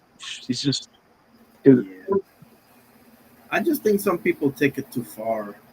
And I have to go myself. This has been a great conversation, bro. You're Abdul Rahim, right? Yeah, I'm on that Okay. message. Like, yeah, because I go on a few shows, but when I see a lot of people shouting and screaming, I get off it, man. Like, I like to have a Yeah, conversation, because I like my sport, but it's just sport now has basically sold its soul now. And like, when I see that picture of Jake Paul, I'm thinking, fuck that. This guy doesn't know nothing, man. This guy, he's come from Disney to Vine, and he's basically, he knew that if one fight you have, you can basically be set for life. So he's already knowing that he's got that Joshua, and he's set for life. And then Joshua wants a payday, because he's about 36 now, and he wants that payday so he can retire. So he wants that one or two fights, and run to the sunset, because he is very business oriented, Joshua, and he wants to basically use his money to probably do things in Nigeria, or a property and stuff like that. That's one thing that he wants to do. Maybe he's not even a boxer, that Joshua, because the way he moves is very rigid. That's why Jake Paul wants to fight him, but obviously everyone's saying, oh, Joshua needs to kill him or something and all that. I'm thinking, like, look, it's a gimmick now. Nowadays, it's getting to a gimmick now, this kind of stuff.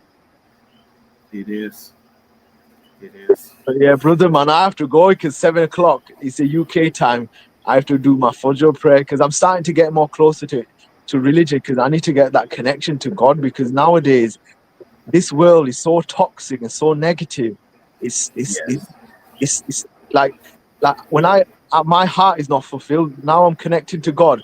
Is fulfilling my heart in so many ways, because it's just the connection to God is more beautiful than this kind of idolizing these guys nowadays in sport and in society. And the way Islam is getting portrayed in the Western world is very bad, and it's very toxic, because say if one individual, like individual done something bad, and they say they are Muslim, we all Muslim get generalized for that one individual.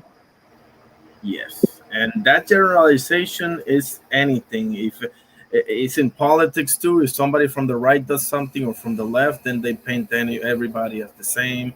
That's just the way dumb people reason, you know. Yeah, But that's what I'm saying. to rest about that, bro. How is that one individual, whatever's happened in America, New York or whatever, what happened in the thingy, them kind of groups, it's a cultural / individual issue. It's got nothing to do with Islam.